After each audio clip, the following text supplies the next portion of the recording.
Good afternoon, everybody. We're here at Jackson Ironladies softball field here high on the hill, where the high-flying Jackson Ironladies are getting ready to take on the Waverly Lady Tigers in a non-conference game. And I'm joined here, of course, by my good buddy Dan Morrow. And Dan, the Ironladies are playing great softball, 16-5 record, undefeated in the Frontier Athletic Conference, and it's good to be back home. And they will be playing a very familiar foe, although they're non-conference, in the Waverly Lady Tigers. Oh, Waverly, an excellent rival just down the road, and it's a very special game. But you know what? You mentioned undefeated in the Frontier Athletic Conference. Let's set that up even a little more so. 8-0 in the conference with only 2 games left. The showdown next week with Chillicothe. But this softball team having such a special season, as you said, at 16-5. Pete, they have won 12 of their last 13 games. They played really a tough schedule early on, had some really good competition down when they went down south to Myrtle Beach. But they are on a roll right now, and I've got some stats here as the players come up. Their batting is off the charts as far as the way we hit the softball, and it makes this an extremely entertaining team to watch. Right, and I tell you what, the fences here at Iron Ladies softball field are maybe not as deep as some other places, so we have had a lot of home runs. Plus, these girls hit the ball very well. Coach Brandon Stevens expects a lot out of this team. He can be very critical at times if he doesn't feel their best, but when I talk to him, he says, hey man, we're playing great. They are really hitting the ball well, and when the Iron Ladies can do that, which is practically all the time, and you've got a pitcher like Serenity Taylor, that's why all these wins happen. Well, just earlier this week, they defeat Greenfield 2 times. They scored 21 runs the first time they played Greenfield. They scored 15 the other. They've had multiple games this year where I see where they score over 20 runs in a contest. Their batting averages are, really outstanding, and it's a fun crew. And you know what?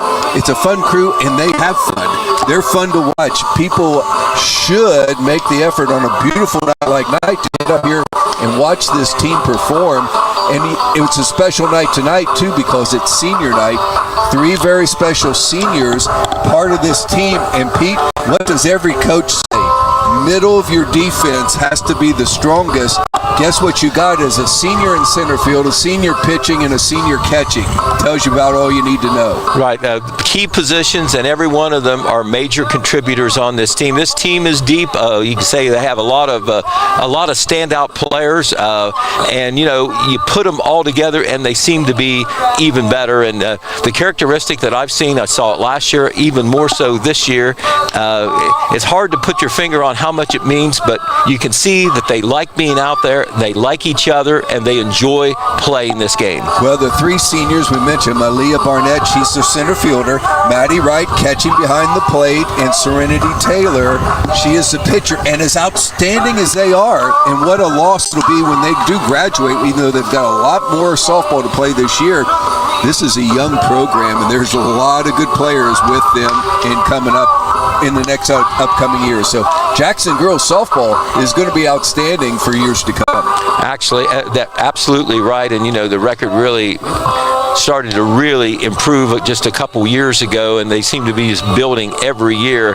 And it's just not, you're saying, hey, listen, we got things going really well. You're starting to believe that you maybe have the makings of a program where you expect and you do win every year big time. And Iron Ladies didn't win the conference last year because Hillsborough was so good, but Iron Ladies sitting on top right now. But as you said, 2 big games against a very good Chillicothe team next week. This one's about to start. Pete Wilson, probably one of the very top players for Waverly, is going to lead off. Lexi Smith, she's their pitcher also. Serenity Taylor is pitching to Lexi Smith, and the fastball is called strike 1. Lexi is a hitter and a pitcher. Bats at 484 for the season. Lady Tigers 8-9, but they've won their last 2 games. They won in extra innings yesterday against Portsmouth West 11-10. That had to be a big boost for them as they come to Jackson, knowing full well that they're facing a tough team here. The 1-1 pitch now coming from the left-hander Serenity Taylor, and it's fouled back at the screen. Serenity throwing hard. pretty good weather here. It's warmed up. We're in the 70s. Some puffy clouds out there, but no chance of rain. So we've got really good conditions here. The 1-2 pitch is outside and low. 2 balls and 2 strikes. Looking at the Jackson defense, KJ Worsham is down at third base. Lily Eberts is at shortstop. Over at second base is Izzy Switcher, and down at first base is Lexi Perry. Behind the plate, of course, is senior Maddie Wright. The pitcher is Serenity Taylor. 2-2 pitch coming, a little bit high, ball 3. Boy, as tight as KJ is playing at third base, and even Lexi at first, Lexi Smith for Waverly must be a potential bunt candidate. Yeah, it's a dirt infield, so the bunt not quite as effective. Swing and a miss. Taylor was throwing all heat to Smith and ended up striking her out. In the outfield, Brenly Smalley is out there in left field. We've got Aaliyah Barnett in center field, and Abby Barnett, they are sisters, in right field. Abby Barnett is brave. She's out there with no visor or hat on, and right field, you look up into that sun some. But well, yeah, we saw the last game we were here. She had 5 putouts, so yeah, she did. And that pitch is hit in the air and out of play there to the left side. This is left-hand hitting Hayden Jones, the center fielder for the Lady Tigers. Lady Tigers, of course, play in the Southern Ohio Conference in the Big School Division. In that Big School Division is 2-time defending state champion Wheelersburg. That pitch is low and inside, hit the dirt. 1 ball and 1 strike. Wheelersburg's so good in so many girl sports. Every year it seems like basketball and softball. They have put some distance between themselves and about everybody else, though, in softball. Just dominating here the last 2 years under their coach, Teresa Ruby. 2 balls and 1 strike is the count on Hayden Jones. Serenity Taylor comes to the plate. Swing and a miss. I'm sorry, I must have missed a strike there because she strikes out swinging for the second out. Boy, the one thing we always said, sometimes if you're going to get to Serenity, better get her in the first or second inning before she gets warmed up. She just gets stronger. Looks pretty strong right here in the top of the first. Right, 2 strikeouts to start the game. And here is the third baseman for Waverly, Ava Robertson. Another outstanding hitter. She comes in with a .467 batting average. And that ball is fouled to the screen a little bit behind that fastball. No balls and 1 strike. And the girl on deck is Addie Hudnall. She is their power hitter, has 5 home runs on the season. Middle of their order appears to be their best hitters, or their top 4. Pitch is way high for ball 1. 1 ball and 1 strike. Serenity Taylor trying to put the Lady Tigers down 1-2-3 here in the top half of the very first inning.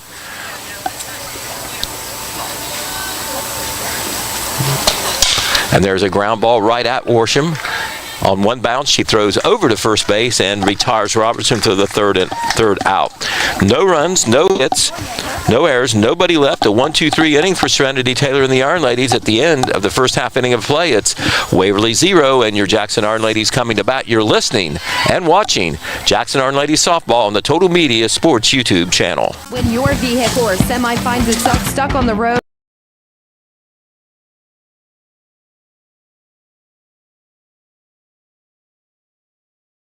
call the rescue team at Angles Garage and Wrecker Service, located at 10992 Chillicothe Pike in Jackson. Call Angles Garage and Wrecker Service at 577-3636. Let's hook up.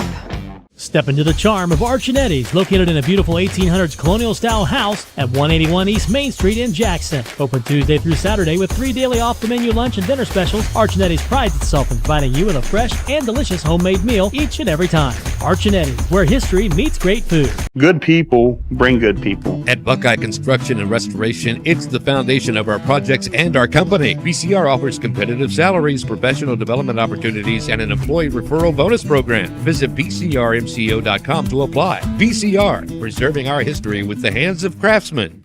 This factory has walls, but there's no ceiling. Here, my ideas matter. Join a team where you can use your unique talents to grow both personally and professionally. Apply today at beliciofoods.com/careers. That's BELLISIO foods.com/careers. Ryan Moore Construction. Bottom half of inning number 1 as the Jackson Iron Ladies will come to bat for their first time against the Waverly pitcher Lexi Smith, and it will be the batting order that we've come to expect from Coach Brandon Stevens. Leading off is the second baseman, Izzy Swisher. What a combination of speed and power for Izzy. Oh my gosh, and she has been red hot lately. She has her average all the way up to 370 for the season. 4 doubles in that situation, 5 home runs, and an outstanding fielder out there at second base. And she swings and misses the first delivery from Lexi Smith. And she leads the team in stolen bases, Pete, with 18. Well, so many of these Iron Ladies run the bases so very well. Yeah, very daring, and she fouls back here our way, a little bit to our right, just on the wood line. They'll be able to find that one. No balls and 2 strikes to Izzy Swisher as Smith throwing strikes here to the first Jackson batter. You don't want to give Jackson any help by having control problems. They hit the ball pretty well as it is. They don't need any help. The 0-2 pitch, nice pitch, but Izzy does get a piece of it, fouls it back at the screen. Count remains, no balls and 2 strikes. And as for prettier weather, Pete Wilson, if there is any breeze, it kind of goes from left to right field, but it's not outstanding. No, there's a little breeze there. It looks like it might be blowing out just a little bit left to right. Swing and a miss. That pitch might have been just a little outside, and Izzy reaches and does not get it. So a good start for Waverly and Lexi Smith. Here is the catcher, Maddie Wright. She is one of 3 Jackson seniors, and Dan, she has played well enough and is highly regarded enough to get a Division I berth with the Youngstown State University, the Penguins. She's special, and as well as she hits it, Pete, her fielding behind the plate might even be better. You don't run on Maddie very often on there. She comes in tonight hitting 409 for the season. And she fouls back the first pitch for strike 1. Hits with power, 6 doubles in the year, 2 triples, and 5 home runs. Right. Well, at the college level, 409 is good, but they don't want you if you don't have the tools behind the plate, and Maddie obviously has that. So she does. A double threat. I think she runs pretty well too. Extremely well. Maddie has 16 stolen bases on the year. Pitch is a little high. 1 ball and 1 strike to Maddie Wright. Lily Eberts, the shortstop, another good hitter, waits on deck. And we kept saying how hot the first 2 hitters were. Lily is the hottest hitter of all Jackson Iron Ladies. And there is a deep fly to center field. Center fielder going back, and it's out of here. Deep center field, right over the J.I. Line drive about, maybe 6 feet high, and she scolded that ball, and it was just high enough to get over that fence. Make that home run number 6 on the season, gets the Iron Ladies on the scoreboard. That ties her for the team lead with the young lady that's coming up to bat right now, and that's Lily Eberts. What a nice start for Maddie Wright on senior night. Right, and she hit it to the deepest part of the ballpark. The center fielder was back there and could have made a play if the ball wouldn't have gone, if the fence wasn't there, but the fence is there. It was funny watching her. She stepped up right away. Maddie hit it right on the nose. She took 1 step up and then kind of looked up and said, no use chasing this one. It's out of here. Right over the old J.I. out there, 1-0. Here's Lily Eberts now with her chance as the Iron Ladies, with a home run, take a 1-0 lead here in the bottom half of inning number 1. You mentioned Lily has 6 home runs on the season, 3 doubles, batting at .544 for the year. Inside, ball 1. I'm not sure how. .544. I tell you what, that puts Ted Williams to shame. Yes, it does. I wonder how many people in the area have a batting average up in that stratosphere. Right, even when you hit the ball, they're bound to catch it some. And that has popped up in the infield. I think the pitcher is going to call that, and got it. Off the end of the bat there, and it ends up a pop out throughout number 2. Here is KJ Worsham, the third baseman. And when you get to bat, when you get picked to bat cleanup on this team, that's a compliment in and of itself. It's a real compliment. KJ comes in batting .360, but she is right 1 behind Izzy Swisher in RBI. She has 26 RBIs on the season. Had a grand slam the other. And there is a line drive to right field. Right fielder goes back and got it. Well hit by KJ to the opposite field, but the right fielder is in the right spot and makes the put out. So in the first inning, Jackson gets 1 run, 1 hit. There were no errors, nobody left on base. The Iron Ladies take a 1-0 lead on that Matty Wright homer over the center field fence. At the end of the first inning of play, it's the Iron Ladies of Jackson 1 and the Tigers of Waverly 0. You're listening to Jackson Iron Ladies Softball on the Total Media Sports YouTube channel. As well as residential and commercial roofing. They also do silicone and acrylic roof coverings. Call today for a free estimate. 740-418-6140.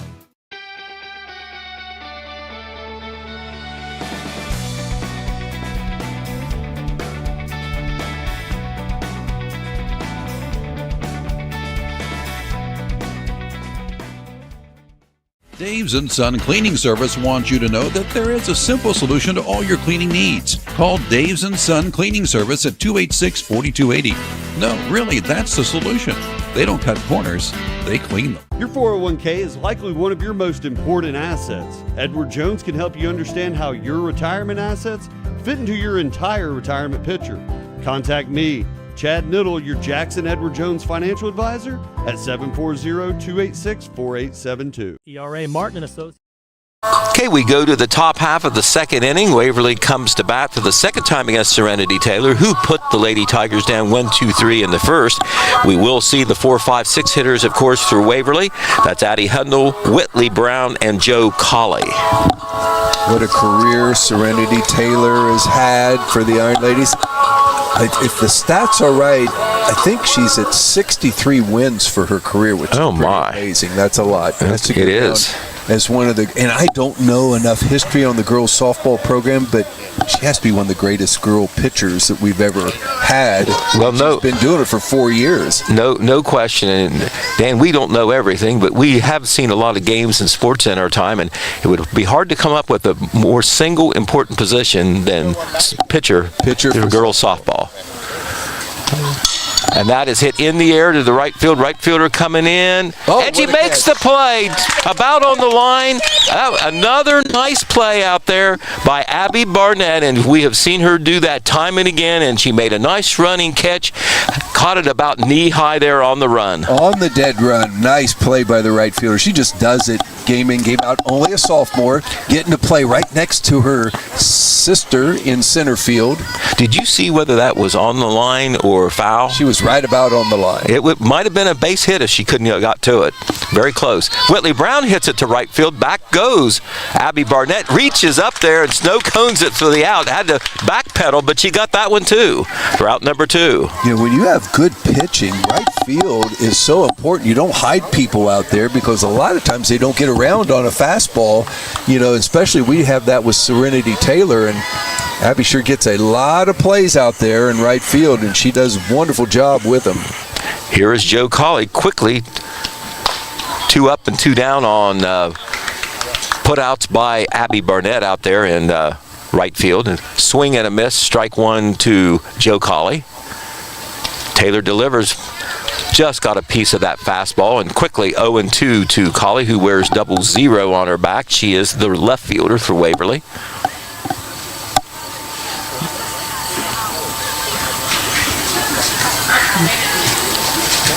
And Taylor hits a ground ball by the first baseman, Perry, and into right field. And Abby Barnett tries to throw out the runner at first base, but not in time. But she was alert to try. Yep. That was hit on the ground and pretty hard, and Perry could not quite reach it in time as it was hard hit. So give Joe Colley Waverly's first hit of the game on a ground ball single to right. Here is Kylan Huffman, the shortstop. So let's see if Waverly can take advantage of a 2-out single here in the second, trailing by 1 run. Iron Ladies 1, Waverly 0. First pitch is called ball 1. Huffman is the shortstop for Waverly. Swing and a miss at a high fastball. 1 ball and 1 strike.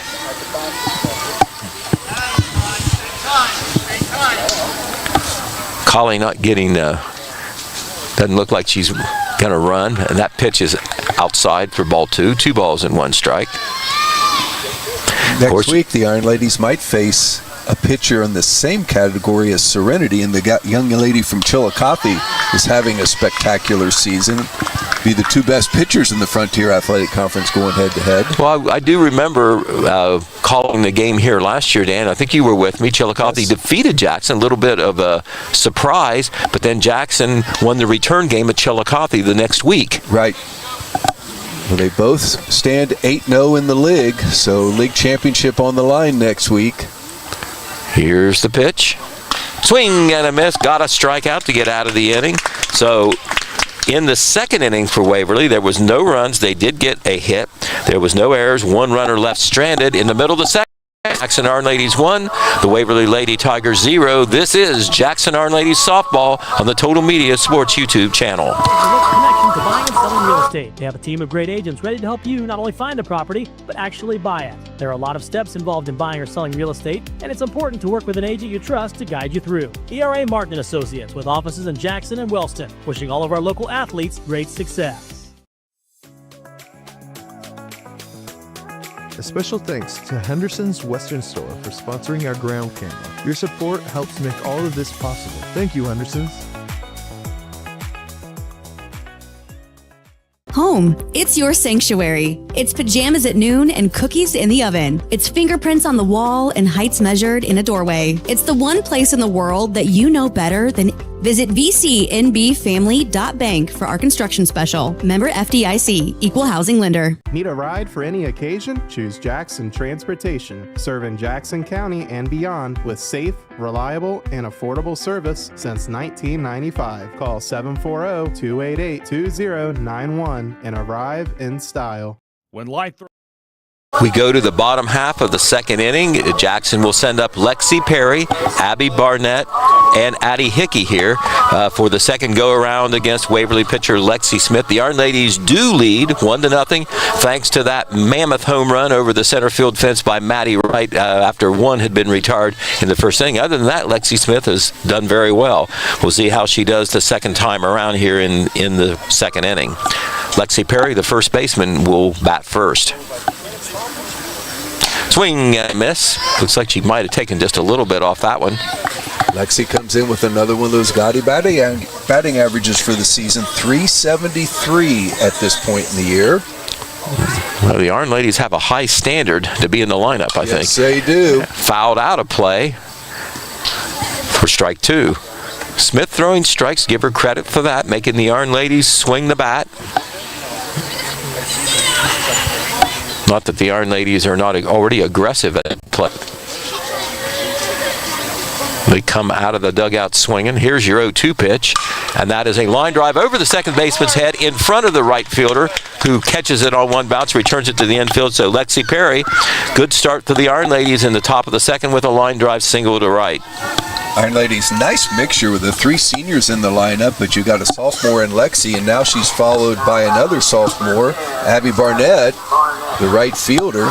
Abby comes into tonight, and let me see here. I've got it here if I can find her. She's batting .350 on the season, Pete. Okay.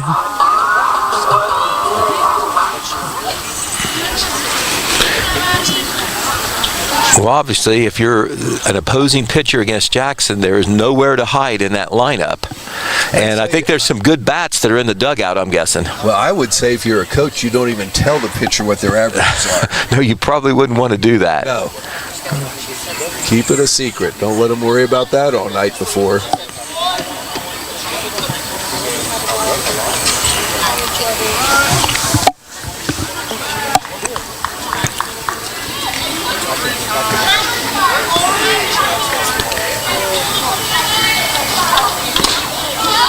Pitch just missed the inside corner. Delayed steal by Lexi Perry, and she's safe. Very close down there. The second baseman ended up dropping the ball. I don't know whether that had anything to do with it, but very close as Lexi tried to slide under the tag. But she's in there. Bang, bang. Referee or umpire was right on top of it. And that we had a pinch runner going right Oh, okay. Well, let's give her credit. That was Sadie Green? Sadie Green. Okay, not Lexi Perry, but Sadie Green. So she contributes off the bench as the pinch runner. And that's a swing and a miss by Abby Barnett. as they move the leadoff runner along here with nobody out, put him in a better position to score another run. And there is a bunt. Pitcher's going to field it. She's going to have to go to first. Is it in time? Yes, it is over there. Well-placed bunt to get not Perry, but Sadie Green, the pinch runner, over to third base. So Abby Barnett does her job moving along the runner, gives herself up for the team. That is one out, and Addie Hickey, one of those freshmen, will come up to bat with one out and a teammate out there at third base in Sadie Green. Back-to-back sophomore hitters. Now we have a freshman up there, so called strike to Addie. Lineup utilizing all 4 grades, which bodes well for future, as we talked about.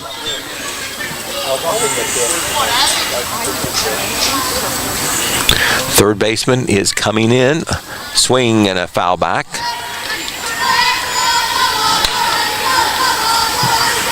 Infield, the third baseman is in, everybody else is back. But remember, this is softball. Not as big a field, so you can still maybe have a play at the plate on a ground ball. Just got a piece of that, did Addie Hickey. She stays alive in a hole, no balls and 2 strikes. Games we've got to witness, Pete. Addie does a nice job protecting the plate and will work a walk if she can. Gets on base all the time. I have noticed that too. The 0-2 pitch is hit in the air just at the Waverly dugout. Looks like that Addie wasn't sure, but she decided she better protect the plate and did just that. Stayed alive. Trying to get the ball to the outfield or through the infield to get her teammate Sadie Green in with Jackson's second run. 0-2 pitch coming. That is hit in the air. That should get it's hit to the second baseman, and the runner's going to have to stay. When that came off the bat, I thought it was going to make it to the outfield, but it did not, and that ends up as a pop out for the second out. And this will bring in Brinley Smalley, a sophomore. Number 3, plays left field. She'll try to get her teammate in with 2 outs now. We talked about the 3 seniors, but we've gone sophomore, freshman, sophomore. The youth of this lineup, Brinley, been red hot as of late. Batting average up to .396 on the season. Fastball, shoulder high and inside, ball 1. Sadie Green has that foot on the bag, ready to run from third base. Pitch is high and away through ball 2. Good eye there. Batter with good speed, excellent speed at third base. Ironladies trying to manufacture a run here. They have the 1-0 lead. 2-0 pitch coming. I think she swung. She did. I think it might have been just a little outside. 2 balls and 1 strike.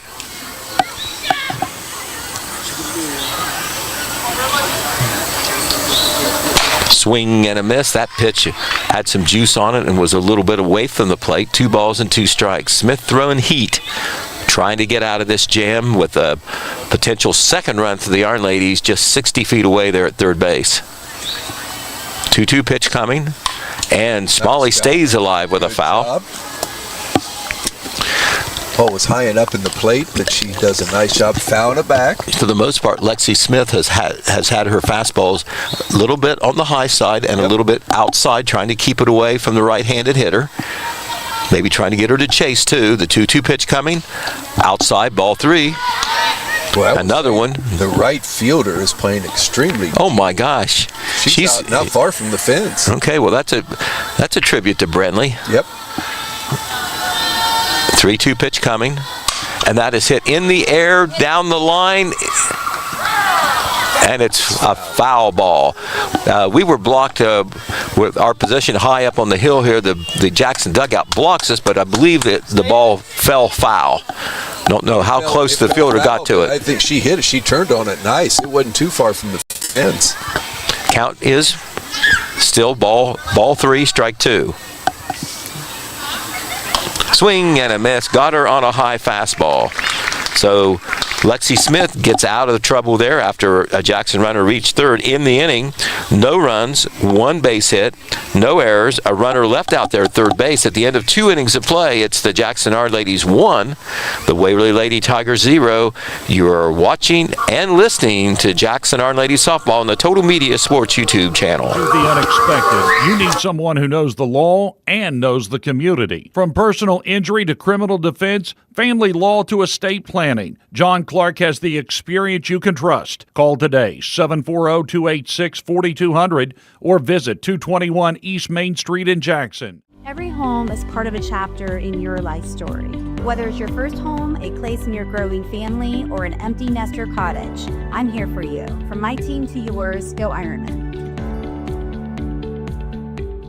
As we honor the spirit of hard work and the American grit that keeps our community strong, Matheny's Hauling and Landscaping is here to help you tackle the tough jobs. When winter hits, count on our fast, dependable snow removal, and don't forget to stop in and look at our wide selection of firewood for sale so your home stays warm all winter long. If you have a storage shed that needs cleaned out, call 740-577-2218 today, and they'll get it done quickly and professionally. This season, choose a locally trusted, veteran-owned and operated team that believes in service, reliability, and pride in every job. Matheny's Hauling and Landscaping, working hard for the red, white, and you. Yeah. Beautiful night for softball up here on the hill. Great view as we are back behind home plate overlooking Jackson Ironman Football Alumni Stadium. Outstanding softball facility here. Off to our left, the hitting barn, the Emily Cooper hitting barn, which is such a factor with the way this softball program is headed. We are in a dandy game here, top of the third inning. Pete Wilson, Ironladies hold the 1-0 lead. It was a Maddie Wright home run over center field first inning. Here is Waverly, the top of the third inning. Their leadoff hitter, Emma Nesser. Obviously facing Serenity Taylor on the mound. It was senior night tonight. Honored 3 seniors in the pregame. Always an emotional moment and this and that, but they kind of got organized here, and now they got a ball game to play. Had a nice ceremony before the game. They had each senior throw the ball to the person who met most of them as far as their development goes, and then, of course, they were announced along with their parents and their family members after that. A couple dads and a sister out there catching for them. That pitch is a foul back. 0-2 is the count. Serenity ahead in the count. It's been outstanding her first 2 innings. Has given up 1 hit, but has 3 strikeouts. Obviously no runs. Emma Nesser, she is the designated hitter. And that pitch is barely high on that one. 1 ball, 2 strikes. Hard to hold up on that one right there, but it was thrown hard.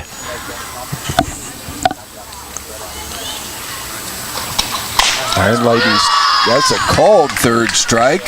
She watched that one catch the inside third of the plate. Ironladies trying to pick up win number 17 on this season. Get a win tonight and set up a huge showdown with Chillicothe on Monday and Wednesday. Right, and I tell you what, you had reported, Dan, earlier in the broadcast that the Jackson Ironladies won big at Greenfield last night, 21-7. Well, the baseball team was playing there at the same time. They had a much different game, only a 2-1 victory. Just talked to Chris Smalley, board member and parent of the catcher. Right, Ashton Seymour made a great catch late in the game to maybe save that game for the Ironmen as there were runners on base and Jackson leading by just 1. Sounded like an outstanding pitching performance by Waylon DeLong, freshman. Right, that the baseball team is just finding ways to win those close games. You're right, freshman battery, a freshman catcher, freshman pitcher. They are a young team, but they have some outstanding seniors, as does this softball team. Good mix. 1 ball, 1 strike. Batter is Marley, help me. Jekowitz. The only reason I know that is when I worked down in Waverly, Mary Jekowitz, an outstanding girls basketball coach at Waverly, was the coach, and this is her granddaughter. The pitch to Marley Jekowitz. A little bit low, 2 balls, 1 strike. There is 1 out, no base runners.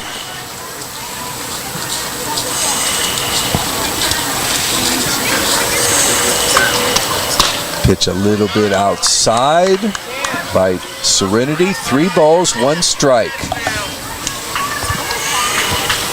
Jekowitz bats over 300, 322 average, one of the better hitters in this lineup, even though she bats out of the number 9 spot. Swing and a miss there. Count goes full, 3 balls, 2 strikes.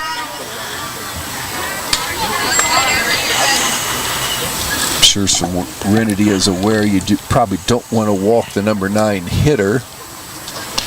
And there's a swing and a miss, and that's strikeout number 5 in this contest by Serenity. And 3 in a row to boot. Yep, that one is a called strike. Here comes our leadoff hitter and pitcher, Lexi Smith up. Lexi'd probably like to have one pitch back, and that was one Maddie Wright just shot over the center field fence. Besides that, she's done a nice job holding the Iron Ladies to 2 hits in 2 innings. That pitch a little bit inside. Lexi struck out in the first inning, first batter up. Waverly trying to even up their season record. They come into tonight's contest 8-9. There is a foul ball down the right field side, out of play.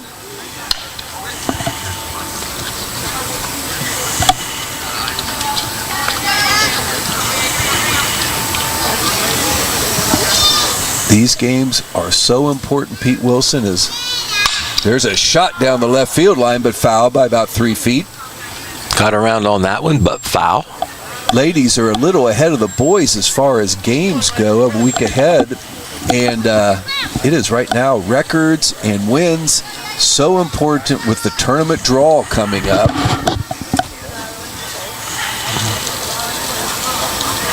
We'll have to check who Jackson is, what bracket they're in, what teams are in there. Their district or sectional, don't even know how it's set up in softball. Yep. We played at Logan last year. We did. Boys have been going to Ohio University. There's a 2-2 pitch. There's a swing and a miss. Another strikeout. Serenity really is ahead of the game on the strikeouts. She's pitched 3 innings now, and she has a total of 6 strikeouts in those 3 innings. But 3 innings. Jackson Ironladies 1. Waverly Tigers 0. We'll be back in just 1 minute with more Jackson Ironladies softball action right here on Total Media Sports. And in your day with McDonald's at Jackson, Wilson, Oak Hill, or MacArthur. Whether it's breakfast, lunch, or dinner, you're always cooking up something great from your Jackson, Wilson, Oak Hill, or MacArthur McDonald's. And I'm loving it, and you will too. Are you looking for the perfect power sport vehicle? Well, come visit Pony Power Sports of Jackson. We're the same great faces you know and love at the same location and with the best selection in the tri-state area. From motorcycles to ATVs to side-by-sides. Pony Power Sports of Jackson has them all. It's where your adventure begins. Get to the pony.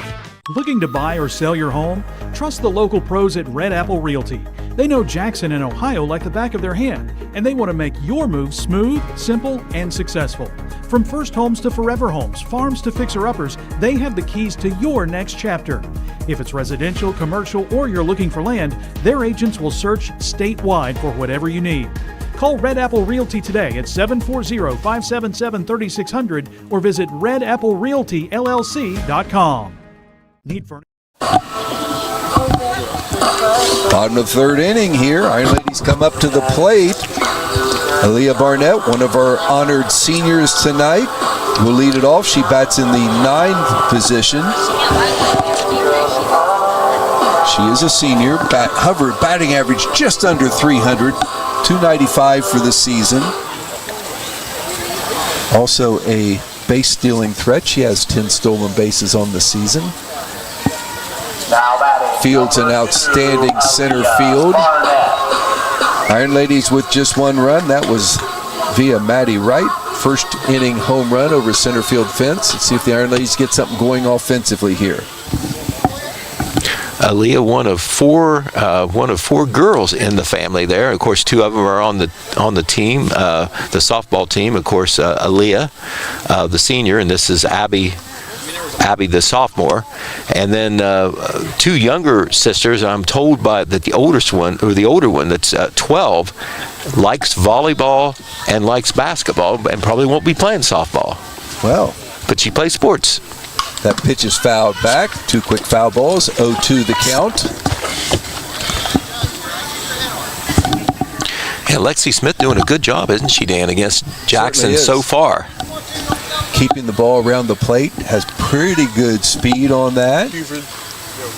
There's another foul tip back. Aaliyah protecting the plate that time. It might be dead, so.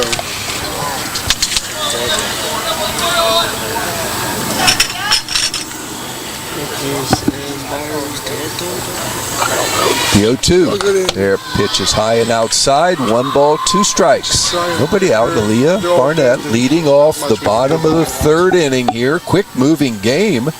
Right, Aaliyah is usually the backup pitcher when Serenity needs a rest. That pitch is inside. Count goes 2-2. That has done a pretty good job in that category as well.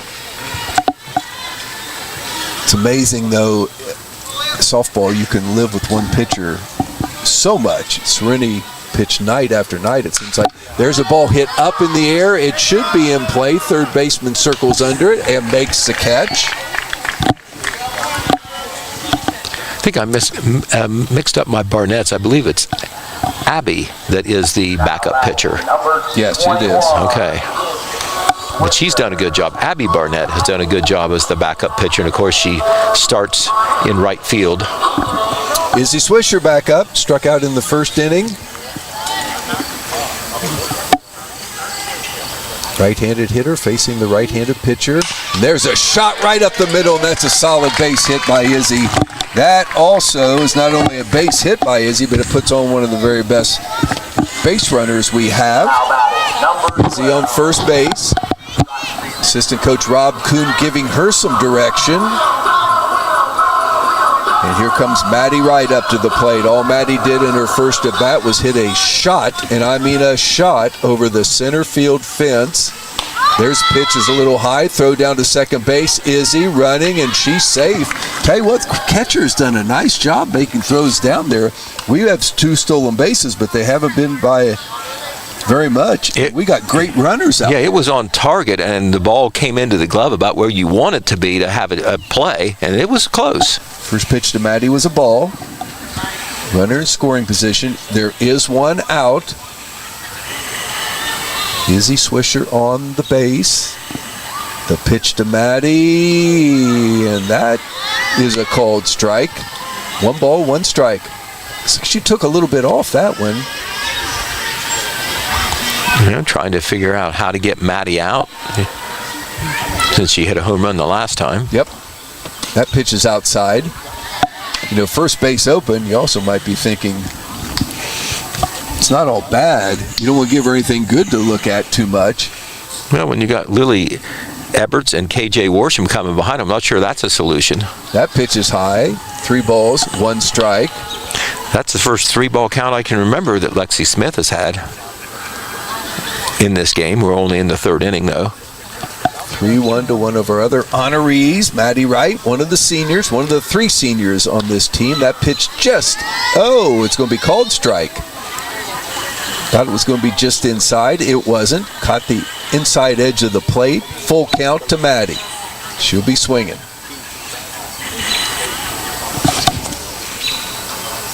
And a shot down the left field line, but foul. Hits the ball with authority, doesn't she? She sure does. Has a very good compact swing. Hit her 6th home run of the season in the 1st inning. Always seems to have that bat right on the ball. Her 28th hit. That was Izzy Swisher's 19th stolen base, by the way. Full count. Maddie turns on it, hits it foul, well foul down the left field line.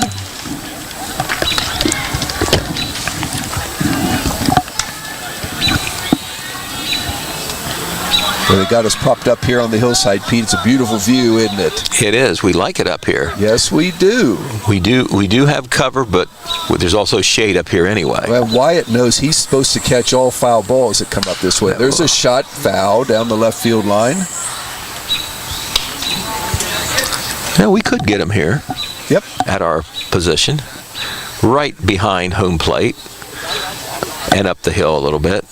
Maddie's going to have a discussion now with Coach Stevens. Matter of fact, I think he's just doing some maintenance. Looks like he's retying her shoe.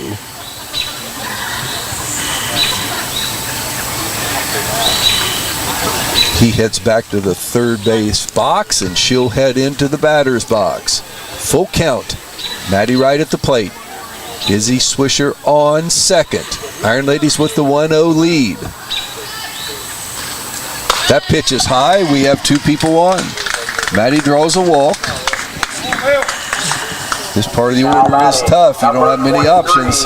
Lily Eberts, she did pop up to the first baseman in the first inning, or to the pitcher. But once again, Lily is batting over 500, 544 for the season. She has two runners on. That pitch is high and outside. Lexi Smith now starting to struggle a little bit. She'd been so accurate, had her pitches right on around the base. Been a little bit high and outside here lately. There's a hard hit ball to the shortstop, goes past the shortstop into center field. Maddie Wright will turn third base and score easily. The throw back into the infield. Lily Eberts, a hit, Pete? Yeah, we'll say that's a hit. Looked like the shortstop had a play there, but I don't think it hit her glove. It just went under it as she tried to put her glove down. It was hit hard. And Maddie right there is a runner, I think, not intentionally, but made things a little bit tougher on that ground ball. Well, that's a distraction. Second run in for the Iron Ladies. That pitch is well outside. KJ Worsham up at the plate. You don't see it called very often, but you can't even have runners interference if they think you got in front of the fielder on purpose. Right. KJ, our third baseman, up there, and Shearer, there's a shot in the center field. High bounce to the center fielder, so they'll hold the runners up. That gives us a bases-loaded situation. The bases will be loaded for Lexi Perry. She had a single, her only time up. There still is only one out. Iron Ladies now lead by a score of 2-0. That was a rope hit right up the middle by KJ Worsham. If it wasn't hit so hard, she'd probably got an RBI out of it. There's a foul back on the first pitch. Lexi Perry, our first baseman. Perry had a nice single, her first at bat. She did. Hit the ball hard. And got a chance here to maybe get a ribby or two. The 0-1 is hit hard, fouled back, I'm sorry. Got a good bat on it, but it's fouled back here. Over the net. Lexi Smith gets ahead in the count to Lexi Perry. Lexi versus Lexi here. The 0-2. Pitch is a little bit outside. 1 ball, 2 strikes.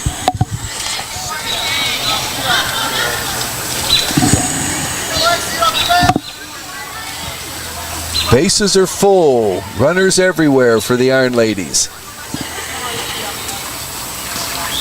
That pitch is high. Balls, 2 strikes, 1 out.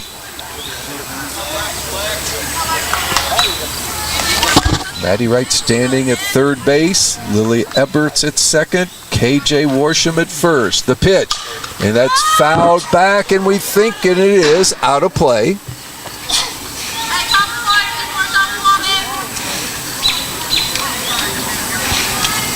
Count stays at 2-2. 2-0 is your score. Trying to tack on a few more. Abby Barnett will stand on deck. Lexi, a sophomore. That pitch is going to be a little bit low. 2 balls, 2 strikes.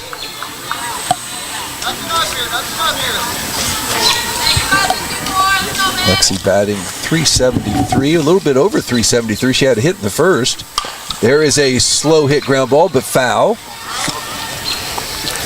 She's up there swinging.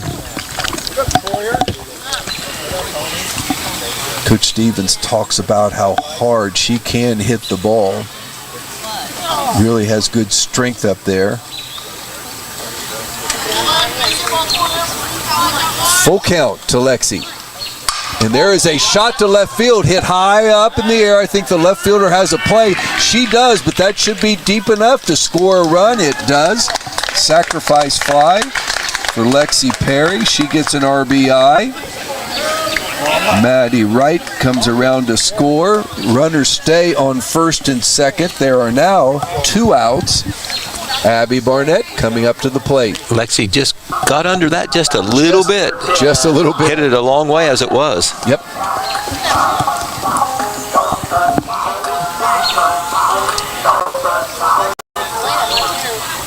Had a sacrifice bunt in the second inning. Get a runner over to third base. There's a swing and a miss.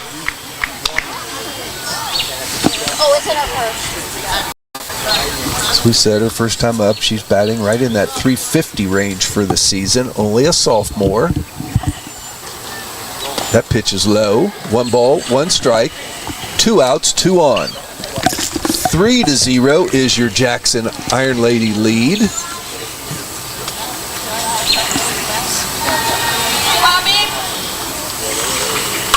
Ball is fouled back. 1 ball, 2 strikes.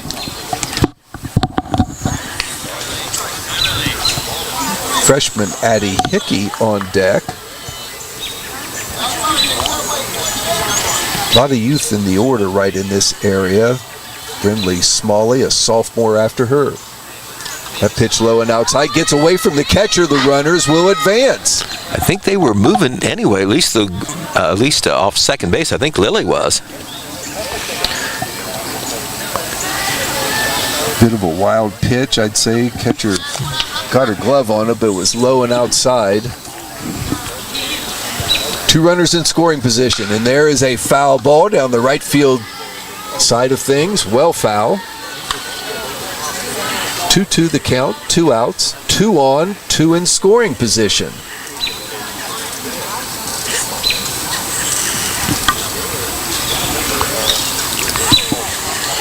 The pitch inside. Count goes full. Lexi Smith.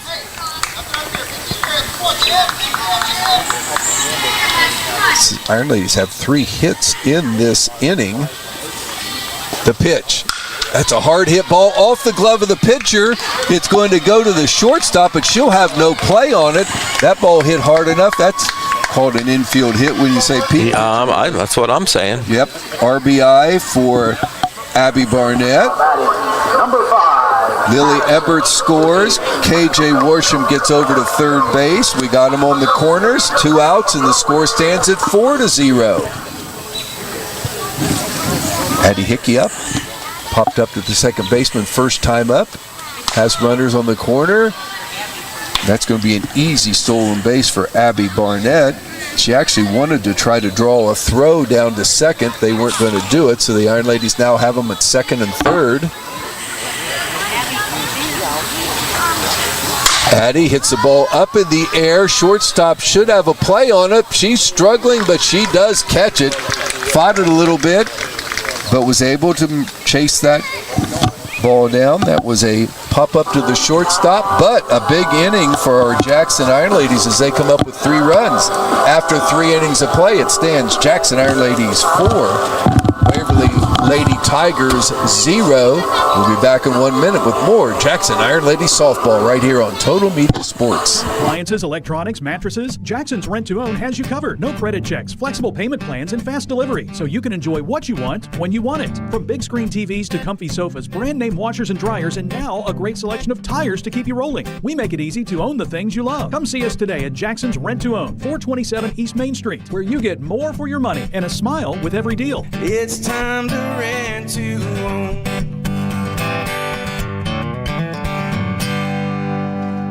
At Ryle, we believe your education should be personal, affordable, and full of possibilities. Here, you're part of a community that supports your success in the classroom and beyond. And now, there's even more to be a part of, with new traditions and new energy taking shape. I want to invite you to see what's possible when you learn at a place where everyone knows your name and cares about your future. At Rio, it's all about you, your goals, your journey, and your success. And we can't wait to be a part of your story. It's that time of year. Bottom of the third inning was a good one for our Iron Ladies. They pick up 4 hits, including a walk, come up with 3 runs, up their lead to a total of 4-0. And the story so far of the game defensively is Serenity Taylor has been near dominant on the mound. In her first 3 innings, she has 6 strikeouts out of the 9 at-bats, or the 9 outs so far. She has given up 1 hit. And she will be facing the number 2 hitter in the lineup, Hayden Jones, and has had, as so many other Waverly Lady Tigers, she struck out in the first inning. I got no idea they caught it. Serenity, the lefty. What a career she has had pitching softball here at Jackson High School. She is going to play at the next level at Kaiser University in Florida. First pitch, a little bit high and outside.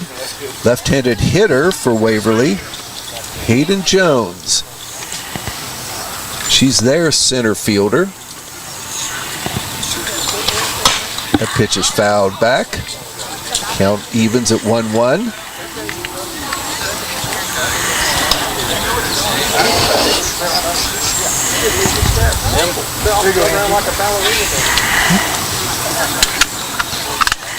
The 1-1 coming from senior Serenity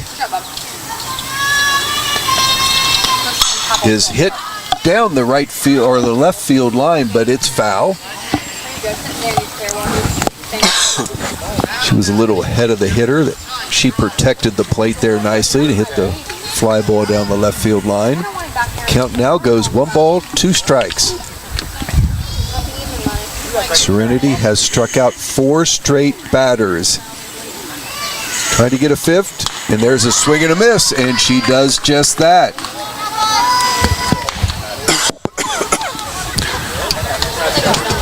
Both the Jackson teams, the Ironmen baseball team and the Iron Ladies softball team, will be making the trip up US 35 Monday to play big games against Chillicothe. We've already talked about Chillicothe being one of the contenders for the FAC title on the girls' side, and on the boys' side, Chillicothe, also a decent baseball team, for a Jackson team that's played a lot of close games already, even though they've only lost 1. Ava Robertson hits the ball high in the air. Center fielder camps underneath it. That's Aaliyah Barnett. Makes a nice play, and that's 2 very quick outs for Waverly here at the top of the 4th inning.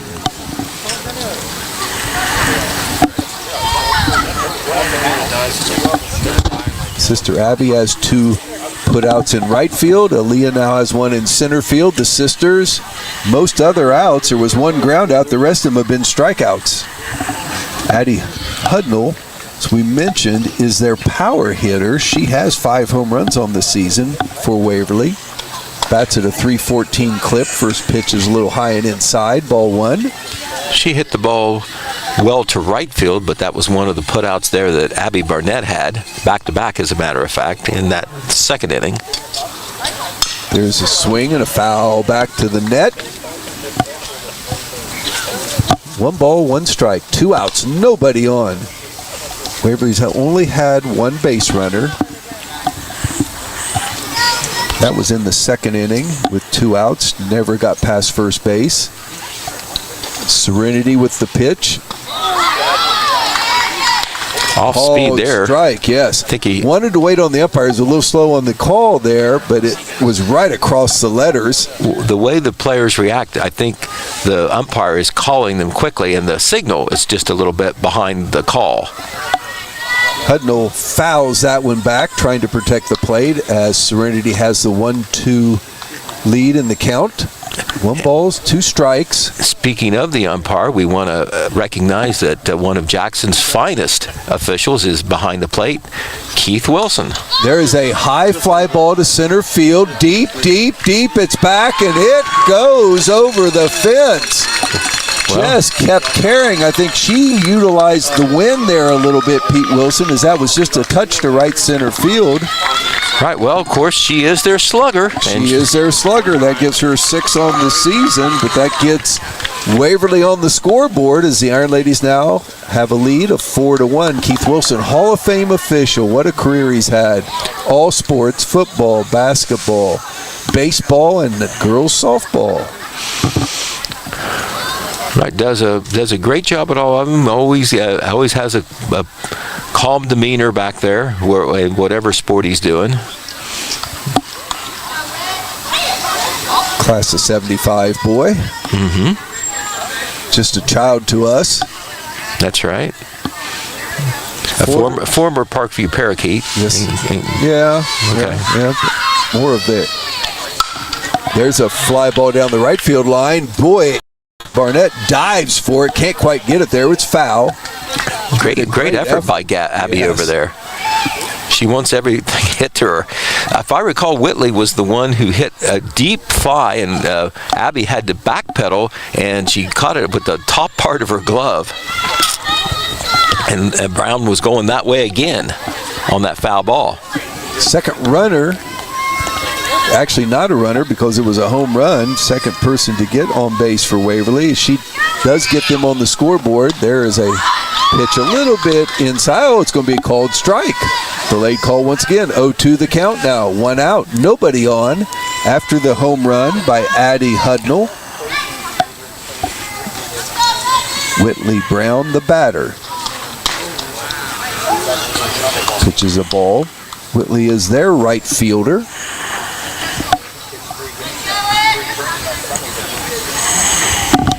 Now we do see Abby Barnett does have sunglasses on out there, Pete.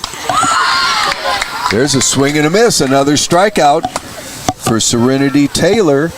But she does give up one hit. That one hit is a home run just over the center field fence. That gets Waverly on the board. So after 3.5 innings of play, it is your Jackson Ironladies 4, Waverly Lady Tigers 1. We'll be back with more Iron Lady softball right here on Total Media Sports. It's football season. Stop in and see us at the Sherwood Falks Insurance Agency to learn more about Ohio Mutual. We can help you select the right coverage for your needs. Call us today at 740-286-1708 or visit us on the web at SherwoodInsurance.com.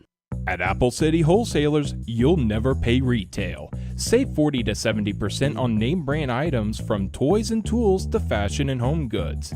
Get ready for your summer with their great deals on their outdoor inventory too. Don't miss their popular Facebook Live sales from Sunday through Thursday at 5 p.m. featuring 50 to 60 items each night. Visit them on Facebook or stop by in person. Apple City Wholesalers, your budget-friendly shopping destination.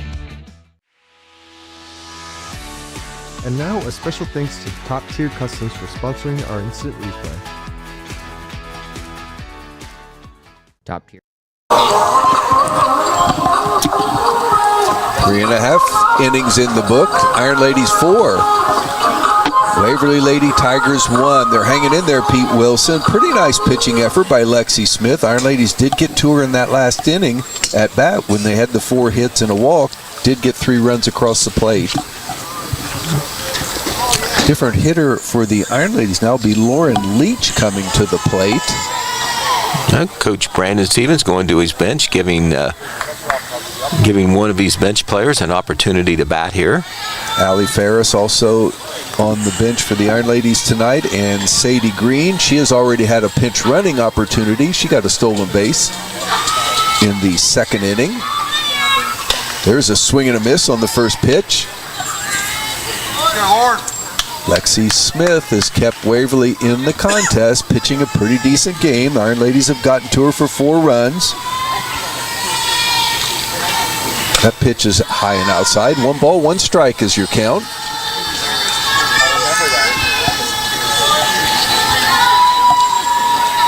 Shout out to assistant coach Alex Stevens. I got to give her credit, Pete Wilson. They do a great job of getting the stats for these Iron Lady softball players online so that we sound like we know a little bit about what's going on. Right, we can't talk about it if we can't get the info. So no, that's very nice. An app called Game Changer makes it. If you've got that app on your phone, you can really keep up with all the teams that are on it, and most are now high school baseball and softball. There's a swing and a miss by Lauren Leach. Catcher drops it. She has to run down to first base, but catcher able to throw her out.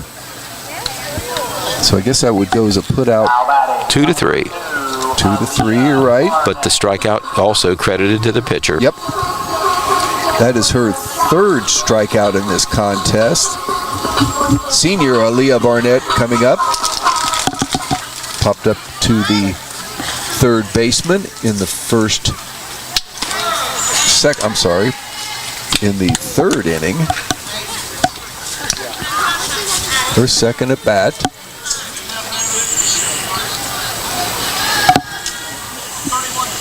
First pitch looked high and inside, but nothing up on the scoreboard yet, and I didn't see a strike sign. So I think it was called a strike. Oh, okay.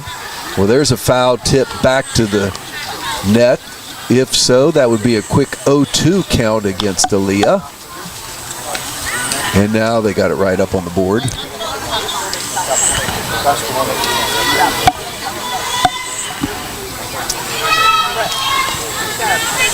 One out, nobody on. The 0-2 pitch is a shot down the left field line, right at fielder, but it's a base hit. Nice job of hitting by the senior. All three seniors have done something very special tonight. There's a hit for Aaliyah. That brings up our leadoff hitter, Izzy Swisher. Izzy, in that third inning, had a single, a stolen base, scored a run.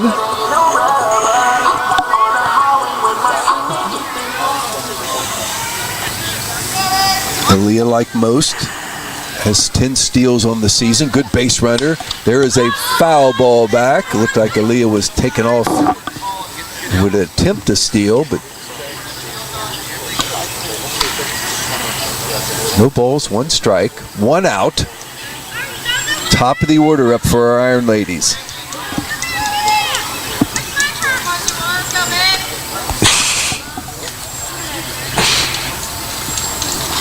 That pitch is high and outside. One ball, one strike. Senior Aaliyah Barnett on first base. There is one out. Maddie Wright on deck. The 1-1 is hit up in the air, coming right back at us. See if Wyatt's paying attention. Boy, it just bounced right over his head. Well, I kept my pen in my hand. I was counting on Wyatt to save us. He saw it back there in the shrubs somewhere. He's going to chase it down. I think it would have gone. One ball, two strikes. Closest we've been to being hit, isn't it? Yeah. We're definitely in the zone. The 1-2. It's hit high in the air to center field. Center fielder going back, off her glove, off the fence. Izzy Swisher will then end up at second base. Aaliyah Barnett had to wait to see the center fielder running back. Could have had a play on that when it did graze off her glove and off the fence. We'll have to call that a double, though. As well hit as that was been, wouldn't you, Pete? We're saying that's a double. I agree with you. It's one of those, let's just say the center fielder probably should have caught the ball. It wasn't an easy play. Well, she's running back, gets a glove up. It does graze her glove. Maybe the sun a little bit. I don't know. Right. But now we got runners on second and third. Iron Ladies have the 4-1 lead. Maddie Wright up to the plate. They haven't got her out yet. Home run in the first, a walk in the second, scored twice, and there's a ball hit in the air. Is it in play? It is. Third baseman has a play on it, and she can't hold on to it. Well, that's going to go down as an error there. And going to give Maddie another chance. That could be a costly error. Right. Not going to hurt Maddie's batting average because it's not an out, but it's an error. Runners in scoring position. Izzy on second. Aaliyah on third. Maddie Wright at the plate. That pitch is a ball. Not trying to stutter on those, but sometimes we get a late call from the umpire. We can't hear if he's calling out the play. We have to wait for his signal. 1-1 the count, one out, two runners in scoring position. And there is a shot toward the shortstop. She can't hold on to it, but she throws over to first. That will be an out, but it will be a fielder's choice that results in another run. Leah Barnett in with the run number 5. So we're back to a 4-run lead, 5-1. Ground out. Nice play by the shortstop. Hit very hard. She couldn't hold on to it as far as catching it in the air. But Maddie gets her second RBI of the contest. Aaliyah scores. And there is a fly ball foul. Izzy Swisher is on third base. There are 2 outs now. Off the roof of the concession stand over there. Hello.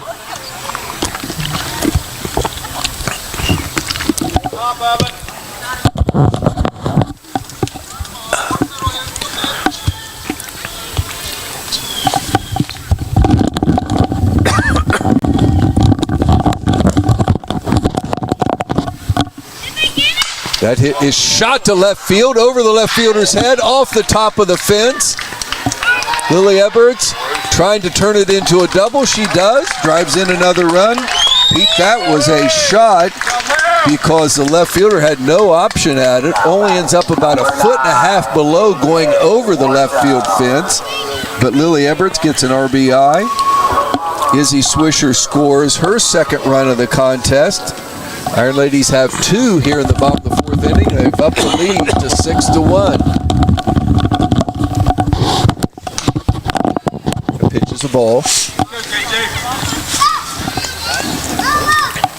KJ Worsham up at the plate.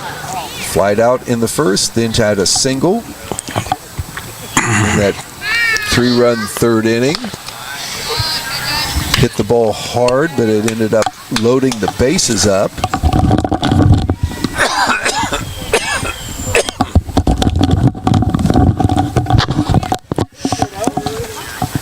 There is a shot, past the shortstop, into left center field. Center fielder chases it down all the way to the fence. KJ's going to turn that into a double.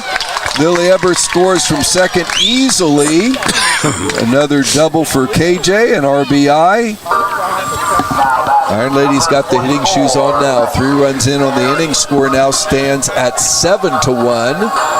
Right, all those hits are hit hard. Yes, they are. Which is characteristic of this team. At 1 home run, the rest were singles coming into this inning, but we have 3 doubles here in the bottom of the 4th inning. Back, Lexi Perry at the plate. Singled in her first at-bat. Sacrifice fly with an RBI in her second. Runner in scoring position, KJ Worsham. Iron Ladies have opened up a 7-1 lead here in the 4th inning.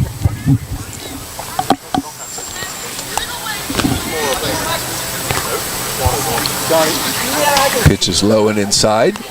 1 ball, 1 strike. There are 2 outs, but a runner out at second. KJ Worsham, after hitting a hard hit shot in left center field that got all the way to the fence. That ball is popped up in the infield. Shortstop has a play and does hold on to it. So that is the 3rd out in the inning, but not till the Iron Ladies did a lot of damage. 4 hits, 3 of those hits were doubles. 3 more runs score. The score after 4 innings of play, your Jackson Iron Ladies 7, the Lady Tigers from Waverly 1. Listen to our sponsors. They make these broadcasts possible. And when we get back, we're going to read off some of those sponsors' names here in just 1 minute. Customs in Jackson is your destination for bold builds and custom styles. From lift kits and lighting to wheels, winches, and more, we do it all with expert care. Bring your truck, Jeep, or SUV in today and leave with a ride that truly stands out. Virgil Hamilton Nationwide Insurance in Jackson offers tailored coverage for auto, home, renters, business, life, and more. Our friendly team makes insurance simple. Get expert advice and local service you can trust right here in your community. Are you looking for a reliable title company? Warranty Title Agency is a place you can trust. Whether you're closing on your first home or deed preparation, title exams, and more, Warranty Title Agency has got you covered. Stop by 227 East Main Street, Jackson, or call 740-286-2248. When your vehicle or semi finds itself stuck on the road, call the rescue team at Angles Garage and Wrecker Service located at 10992 Chillicothe Pike in Jackson. Call Angles Garage and Wrecker Service at 577-3636. Let's hook up. Step into the charm of Archinettes, located in a beautiful 1800s colonial-style house at 181 East Main Street in Jackson. Open Tuesday through Saturday with 3 daily off-the-menu lunch and dinner specials, Archinettes prides itself in providing you with a fresh and delicious homemade meal each and every time. Archinettes, where history meets great food. Good people bring good.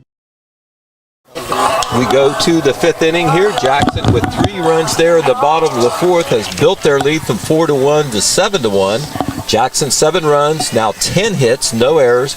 The Waverly Lady Tigers 1 run, 2 hits, and 1 error. Very special group of sponsors tonight, and they've been here all season long that follow Iron Lady Softball and Jackson Boys Baseball. Stockroom 601, John Clark Law, Edwin Jones with Chad Niddle, Red Apple Realty, Warranty Title Company, Kelly Wiley Realty, Top Tier Customs, and we'll get the others mentioned in a moment, Pistol. Serenity Taylor throws to Joe Colley here to start the 5th inning. Of course, Serenity has racked up 7 strikeouts, I believe, so far, giving up only the 2 hits.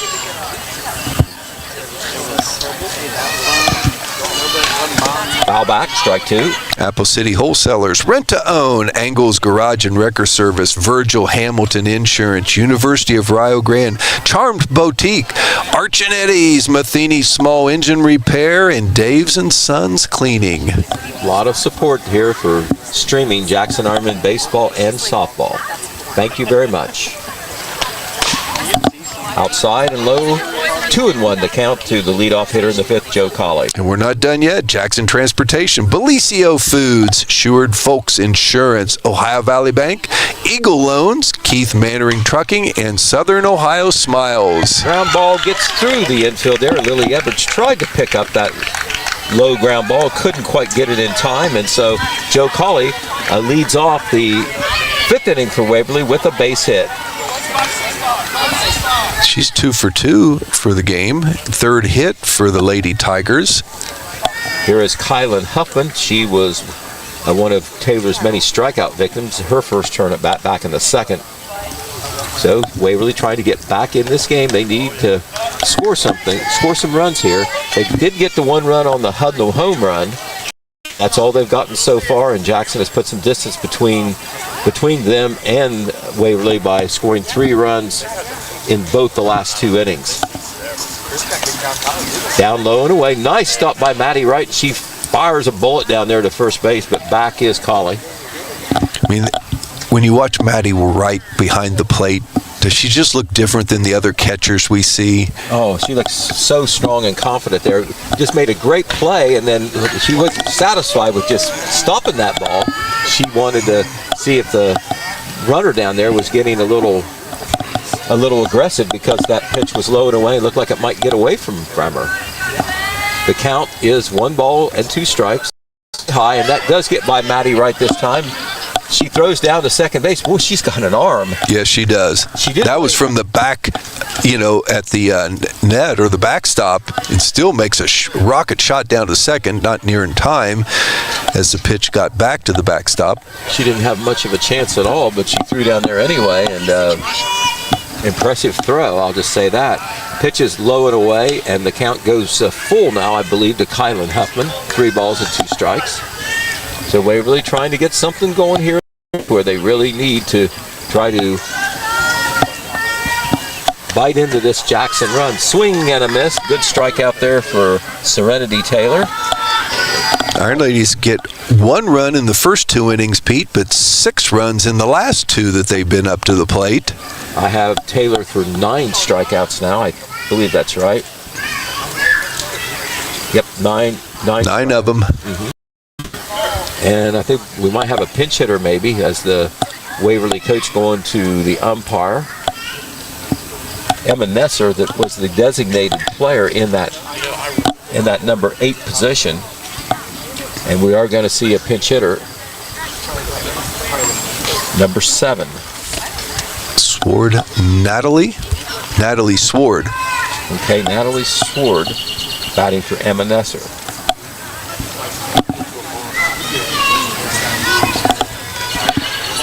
She's the only extra person on the roster for Waverly tonight, so they'll have played everybody on their roster that they brought. She's up here to bunt. Squares to bunt, doesn't get it for strike one, and the ball gets by the pitcher there, but the alertly covered. Actually, she's throwing down because the runner was off base, Pete. That was just an effort there. She had center fielder snuck in behind on second base. She's trying to pick off the runner. Okay, I've never seen the center fielder be the pickoff person. Down to good throw down there, but or rather, Holly is able to get in. She had a nice jump. Once again, Maddie Wright did make it close there with that strong throw. So runner at third now with only one out. Count to the batter is 1 ball and 1 strike. That is Sword, Natalie Sword. She bunts, throw down the first. Looked like that she was trying to bunt, and it might have been a safety squeeze because the runner wasn't going anywhere, it looked like. And it is strike 2 now. We probably will not see the bunt again here.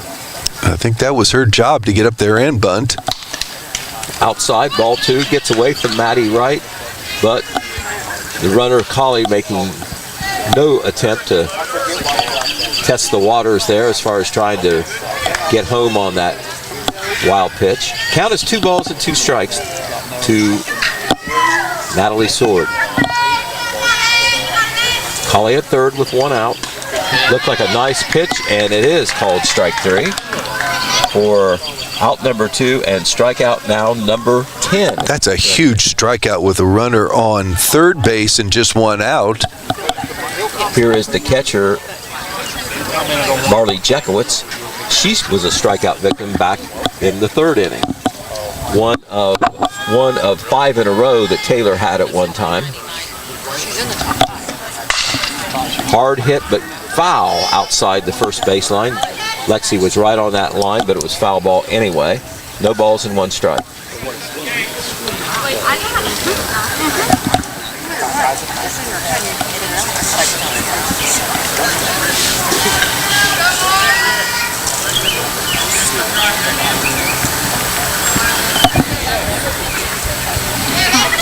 Taylor now with 2 outs, throws the 0-1 pitch, and it's hit foul ball at the plate. Chopped there, and it stays foul for strike 2. No balls and 2 strikes. So Taylor getting ahead of the number 9 hitter, who has hit 2 foul balls now. So she's got an idea.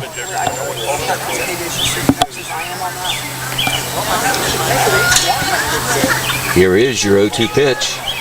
Outside with the fastball, 1 ball and 2 strikes. Waverly does have a runner at third, and Joe Colley led off with a single, has advanced on a couple of wild pitches.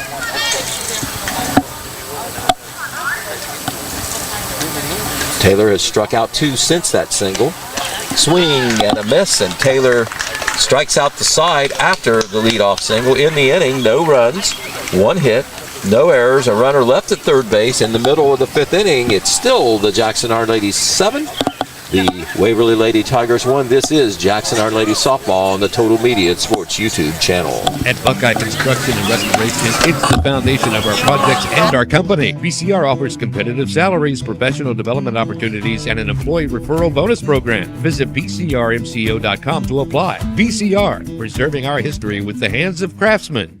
This factory has walls, but there's no ceiling. Here, my ideas matter. Join a team where you can use your unique talents to grow both personally and professionally. Apply today at belisiofoods.com/careers. That's BELLISIO foods.com/careers. Ryan Moore Construction specializes in turnkey construction, room additions, kitchen and bathroom remodels, as well as residential and commercial roofing. They also do silicone and acrylic roof coverings. Call today for a free estimate, 740-418-6140.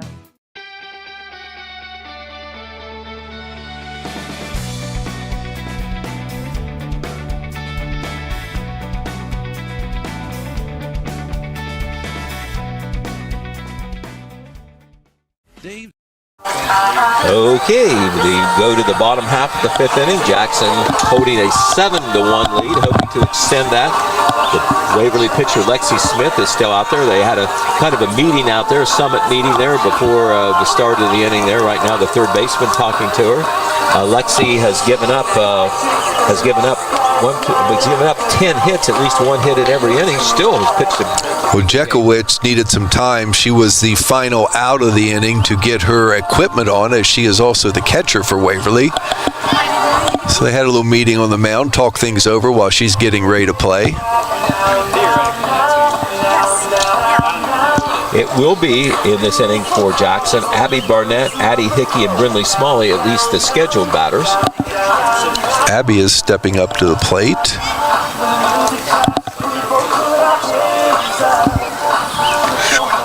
She has a single and a successful sacrifice bunt. So, and it looks like Allie Ferris is on deck for the Iron Ladies.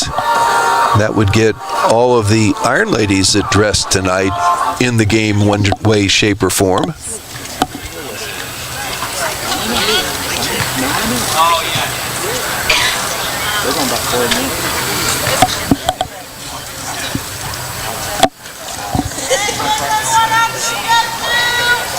Was senior night here in this game. It's not Jackson's last home game, but senior night observed this evening. Pitch is fouled at the screen for strike one. We know Jackson will be back here on Wednesday against Chillicothe. Our next broadcast is at the baseball game next Wednesday against Chillicothe, the boys? Yes. All right, wasn't sure if we had one in there non-league on Tuesday. Hadn't gone that far. I live one day at a time, usually behind one day, actually. You've been on these elaborate vacations. We'll get your feet settled back on the ground here. Right. Abby Barnett fouls it back at the screen for strike two. No balls and 2 strikes. Abby has an RBI, a single, a stolen base, sacrifice bunt. And always fields a very impressive right field.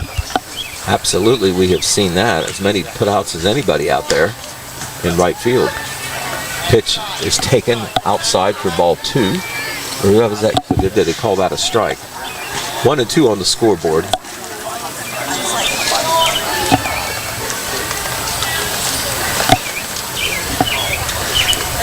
And that is a line drive into right. That's a gapper. It's going to bounce against the fence out there, and Abby is going to try to get the second slides in there safely.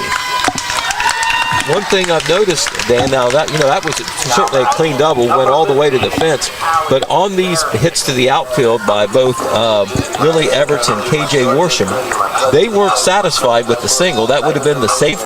They were going for a double. All of them had to slide in there, but they've all made it in there. Just a trademark of this team, very aggressive base running. Right, Rob Kuhn over there, perhaps first base coach, telling them even before they get there, come on, go. Allie Ferris getting opportunity here at the plate, Pete. Allie Ferris. With a runner in scoring position, nobody out. Okay, she's going to get a chance to maybe get an RBI if she can get a hit. And she fouls it back at the screen, got a good cut at it for strike one.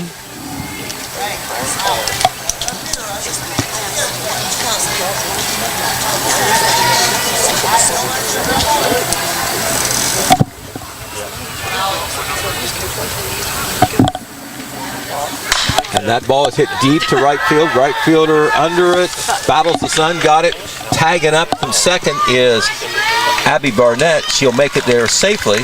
So Ferris is out, but she hits the ball well enough to get her teammate over to third base. Number 3, Brindley Smalley. Brindley Smalley comes to bat. She was a strikeout victim back in the second. Come on, B, do a job here, second at bat for her. She plays left field to the Iron Ladies. And that is fouled back at the screen for strike two. Good cut at it.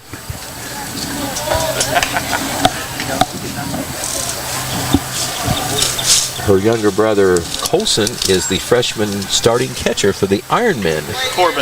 Corbin, okay. Colson will come along a little bit later. In the 7th. All right, okay. I'm not trying to hurry him. There's a nice bunt. Good job. Way to do a job. And kind of a delayed positive effect there, as the runner did not break until they made the throw down to first base. They do get the runner there, but Abby Barnett comes in to score. Yep. So it's 8-1 now. She's bunting for a run there. Give her a sacrifice bunt for an RBI, and Jackson now leads 8-1.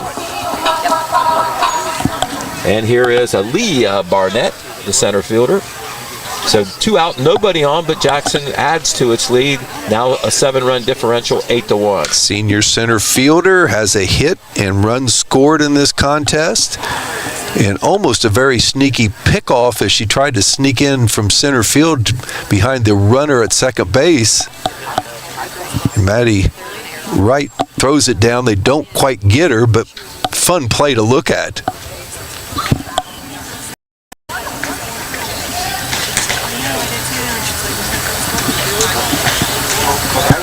And that is hit foul. Coming our way. Count goes to 0-2 to Aaliyah Barnett, one of the 3 Jackson seniors honored before the game. She has a base hit in 2 trips to the plate. And there's a line drive. I think it's going to be foul. Foul by just a few feet. She turned on that nicely and sent it down the left field line. She did hit it hard, but foul. So the count remains no balls and 2 strikes.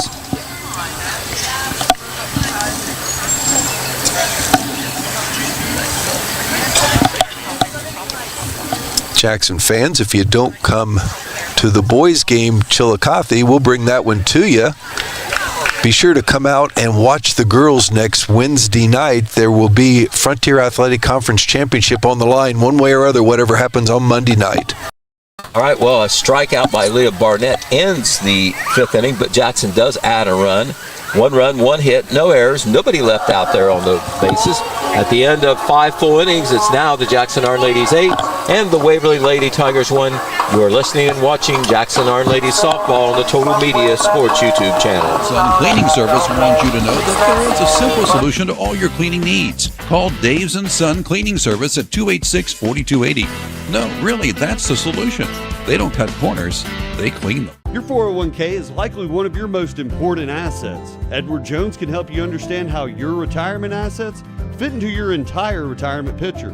Contact me, Chad Niddle, your Jackson Edward Jones financial advisor, at 740-286-4872. ERA Martin & Associates is your local connection to buying and selling real estate. They have a team of great agents ready to help you not only find a property, but actually buy it. There are a lot of steps involved in buying or selling real estate, and it's important to work with an agent you trust to guide you through. ERA Martin & Associates, with offices in Jackson and Wellston, wishing all of our local athletes great success.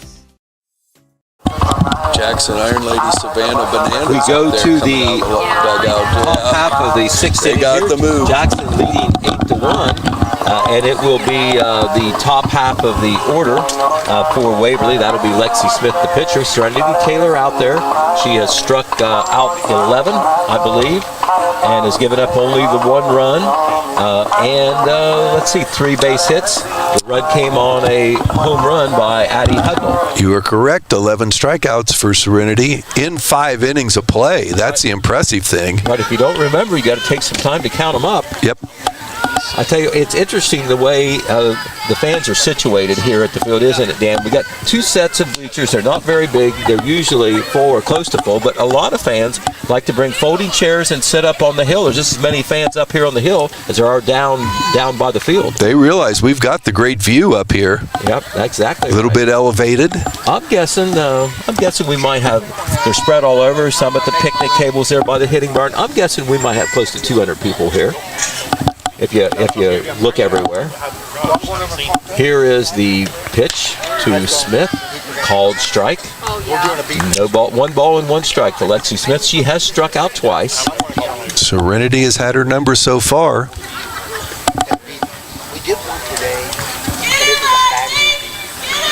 Ooh. That pitch is high, low bridge there as Smith ducks out of the way. 2 balls and 1 strike.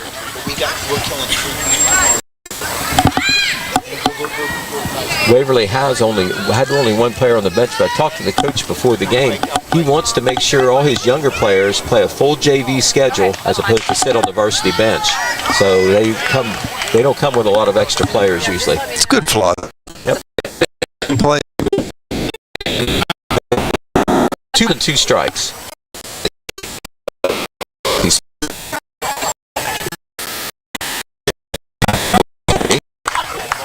Ball sailed again on Serenity.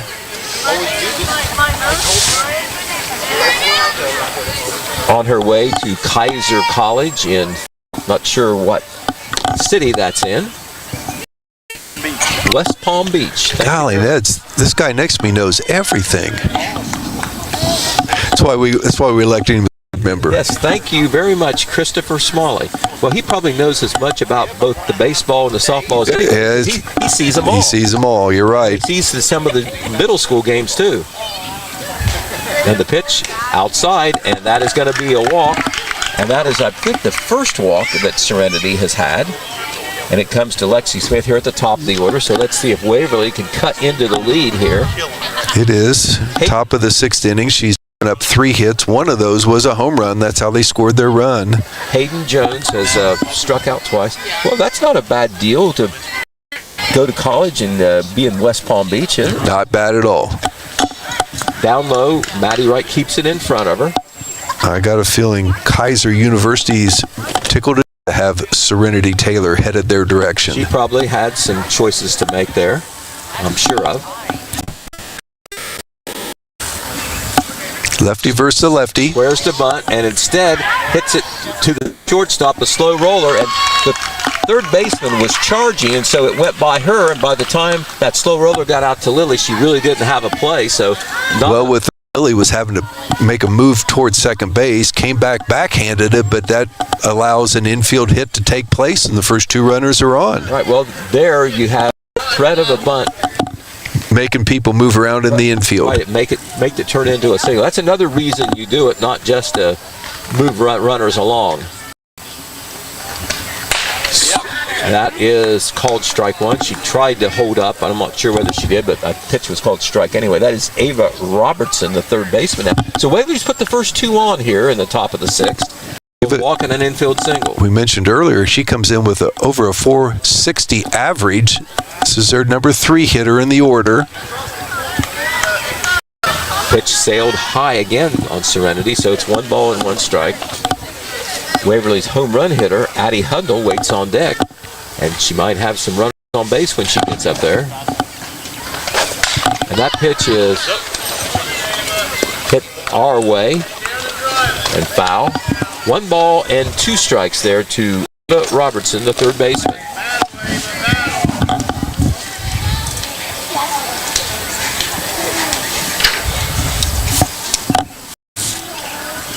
Pitch is high. Ball 2, 2 and 2.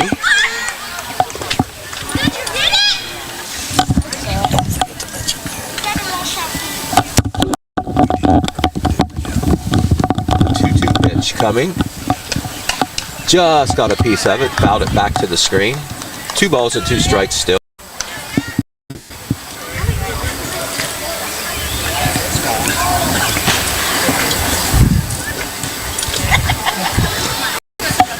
Robertson waves that bat, waits on the 2-2 pitch, outside, ball 3. 3 balls and 2 strikes. She's had a bunch of them, but boy, would this be an opportunity for a strikeout for Serenity if she could do it against a very good hitter for Waverly. Taylor steps off. Robertson steps out. Big pitch coming, 3 and 2. Jackson with a comfortable lead, 8-1. That could change real quickly if Waverly make some things happen here. Got the middle of their order. Ooh, that was a close one. But called ball 4, and the bases are loaded. Well, it gives you an out at all 4 spots if needed, but you have their home run hitter, and she just hit 1. She has 1 this game. I think it gives her 6 for the season in Addie Hudnall. Flied to fairly deep right field the first time, and then cleared the fence the second time to center field. She is 1 through 2. Bases are loaded, and there is nobody out. Infield starts to charge, and there is a ball. Eberts has it. The backhand. What a play. Nice job. They've got a force out there of Smith, and Smith was not running on the hit there, waiting to I'm not sure exactly why, because there was a runner coming behind her. But what recognition there by Lily Eberts out there at shortstop. She backhanded that a little bit, and the throw to Maddie Wright was right on the spot. Matter of fact, they got the runner out easily at home plate. That's a big out. Nice play by Lily Eberts. Nice decision making out there, and bases are still loaded, but Hudnall, their slugger, is on base, but an out occurs there on her at bat on the fielder's choice. Here is Whitley Brown. She is flied out deep to right, but also struck out, and that is hit in the air to the right fielder. Barnett's got it. She's going to throw home. They're going to cut it off, and she scores.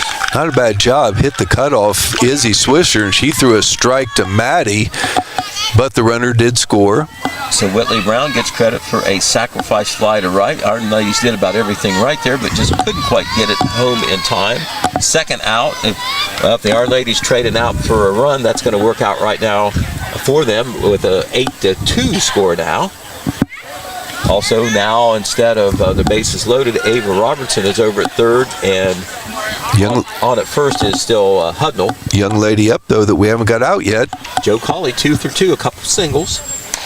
Jackson 8, now Waverly 2 in the top of the 6th.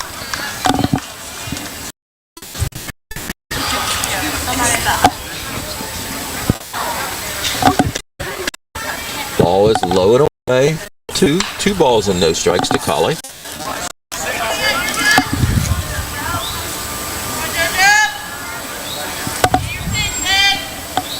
Runners on the corners, 2 out, 1 run in. Jackson leading 8-2 here in the 6th. Chin music there inside to Colley. Count goes to 3 balls and no strikes. They're not quite as sharp with her control here the last couple innings. Still, Waverly has scored only the 1 run in those 2 innings. It's 8-2.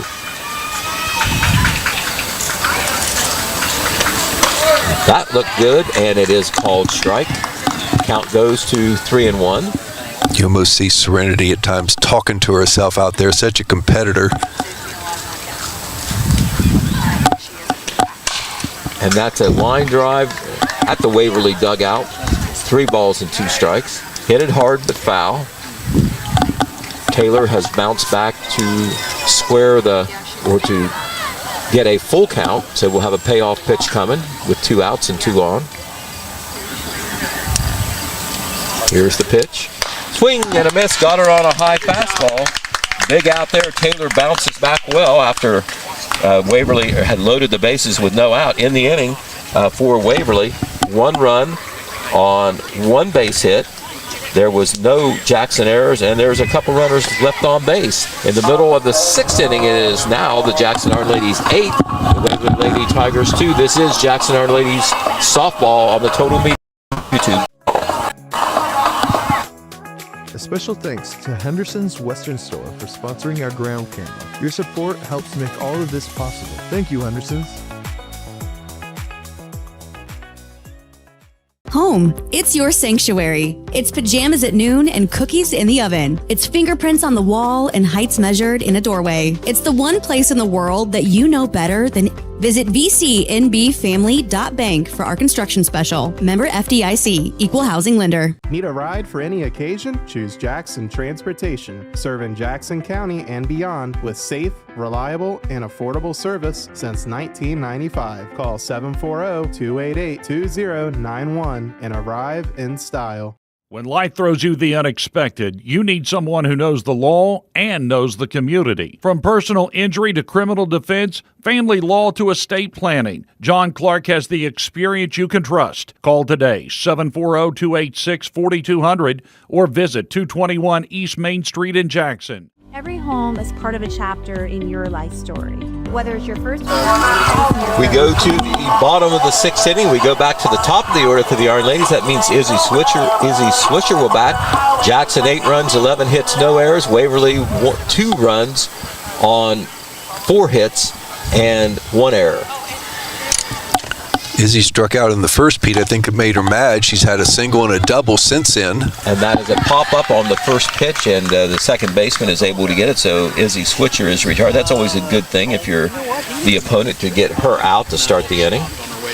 She had scored 2 runs, had a stolen base. Such a typical type game for Izzy, always making things happen in that leadoff spot. Maddie Wright bats, a couple runs scored, also has a home run and a single and a walk. So she's been on twice. Couple RBIs also. And there is a hard bouncer. The shortstop's got it in the hole. Throw across the diamond. Got her. Nice play. Wow. Nice play on both ends. The shortstop made a nice backhand play through the long across the diamond. You know Maddie can run. And then what a stretch by the first baseman there for the out. Let's call her out there. That would be Addie Hudnall, the slugger, over there at first base. So nice play there to get Maddie Wright out. Took a good play to get her out. Here's Lily Everts. She has doubled, singled, and popped up to the pitcher, scored a couple runs, and has a couple runs batted in. And there, that is hit in the air. The second baseman is going to make that play, and Jackson goes down really quickly in the inning. So Lexi Smith bounces back. No runs, no hits, nobody left on. There were no errors at the end of 6 innings of play. We're going into the last round up here. It's the Jackson Ironladies 8, the Waverly Lady Tigers 2. You're listening and watching Jackson Ironladies Softball on the Total Media Sports YouTube channel. Okay, sir, you can take us home. Go Ironman. As we honor the spirit of hard work and the American grit that keeps our community strong, Matheny's Hauling and Landscaping is here to help you tackle the tough jobs. When winter hits, count on our fast, dependable snow removal, and don't forget to stop in and look at our wide selection of firewood for sale so your home stays warm all winter long. If you have a storage shed that needs cleaned out, call 740-577-2218 today, and they'll get it done quickly and professionally. This season, choose a locally trusted, veteran-owned and operated team that believes in service, reliability, and pride in every job. Matheny's Hauling and Landscaping, working hard for the red, white, and you. Start and end your day with McDonald's of Jackson, Wellston, Oak Hill, or MacArthur. Whether it's breakfast, lunch, or dinner, you're always cooking up something great from your Jackson, Wellston, Oak Hill, or MacArthur McDonald's. And I'm loving it, and you will too. Are you looking for the... Okay, we go to the top half of the 7th inning, and Waverly, if they're going to have this game continue, they're going to have at least a 6-run rally here. And Dan Morrow, I tell you what, you take us home here. I'm giving you a 6-run lead. Well, you done good, Pete. We both did. Well, I would say, now I will be honest, the 2 innings I did, we scored 3 in each inning. Okay, you have to always bring up details. Small details. Big strikeout by Serenity Taylor to get what was the best effort by Waverly in the last inning, in which there was a single, 2 walks. They had a sacrifice, did get a run in, got their 2nd run, but Serenity with another big strikeout gets us out of the inning. Now we are here in the top of the 7th, 3 outs away from victory number 17 on the season.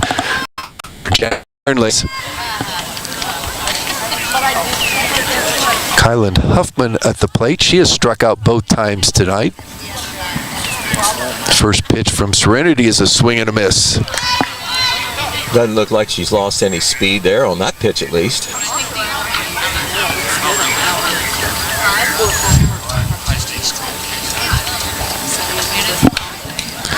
Fouled back to the net. 12 strikeout performance for Serenity.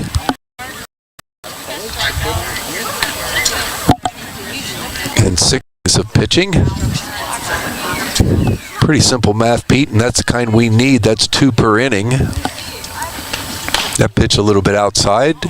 1 ball, 2 strikes. When Waverly has put the ball in play, except for the hits, Jackson's been able to field cleanly. No errors charged to them this game.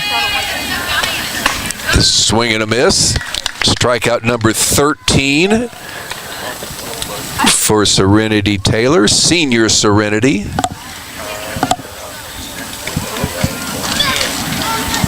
We got a senior center fielder, a senior Serenity, and a senior Maddie right behind the plate, and they've all 3 been special again tonight. What a special season they've all had. Still a lot of softball to go. This team has high expectations.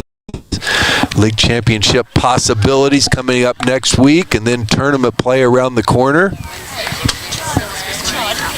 Total Media Sports will be there for all tournament games. Well, you know, they're obviously going to run into some good teams along the way, but I can tell you this, they won't be intimidated by anybody. Nope. It's a confident group. That pitch is fouled down the right field line. Emma Nesser, she has struck out and then was pinch hit for. So this is only her second at bat. Swing and a miss. And that's a strikeout, number 14 for Serenity. At least they're up there taking cuts.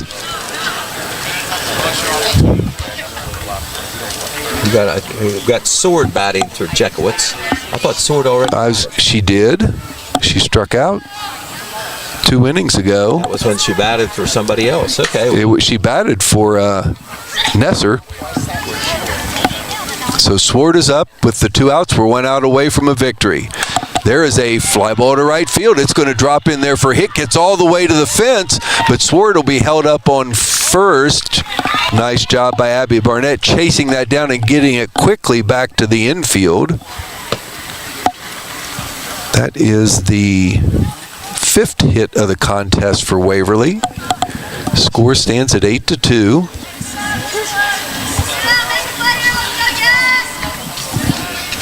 Pitcher of record for the Lady Tigers, Lexi Smith, coming up to the plate. She had struck out twice, but walked in that last time at the bat.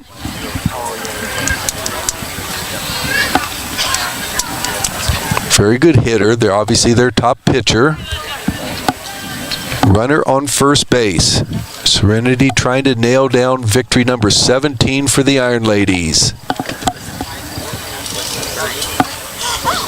16-5 the overall record. Winner of 12 of the last 13. That's the impressive thing. This Iron Lady team headed in the right direction as the season winds down.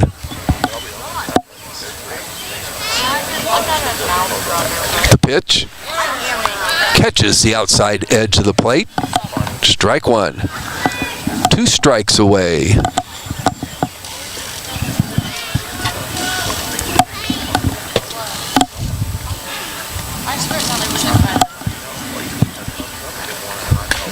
That pitch just a little bit outside. Smith took a good look at it.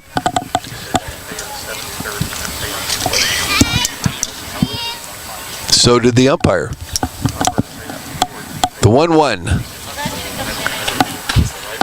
Pitch about the very same spot, just outside of the edge of the plate. 2 balls, 1 strike. Runner on first. There are 2 outs.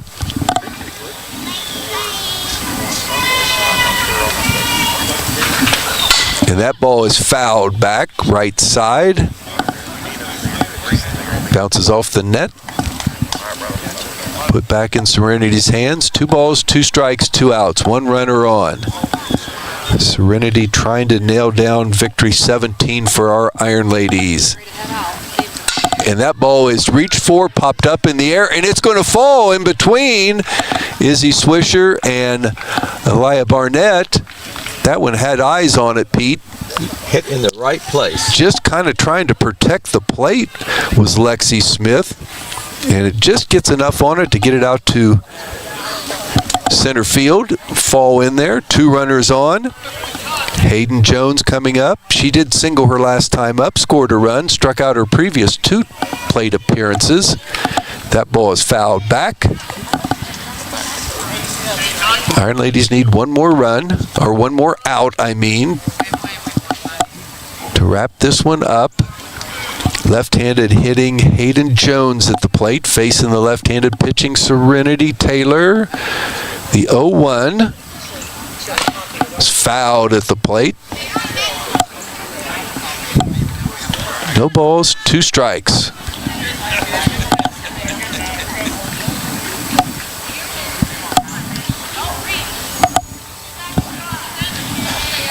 The 0-2 here in the 7th. High and outside, 1 ball, 2 strikes.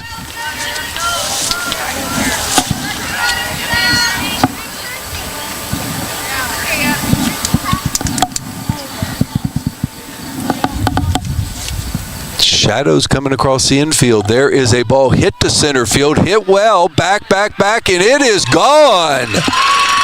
3-run home run here in the 7th inning by Hayden Jones. Her second hit in the contest. That's 3 RBIs. They've cut into this Iron Lady lead as the score now stands at 5. Still 2 outs. Nobody on base. One of their top hitters also, Ava Robertson, coming to the plate. Grounded out, flied out, had walked in the last inning. Put the bat on the ball every time except the last time, and that was a walk, so that's okay.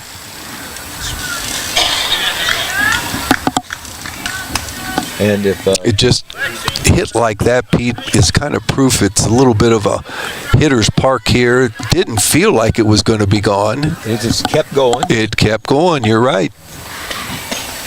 That pitch a little bit low, ball 1. Go, 2-step.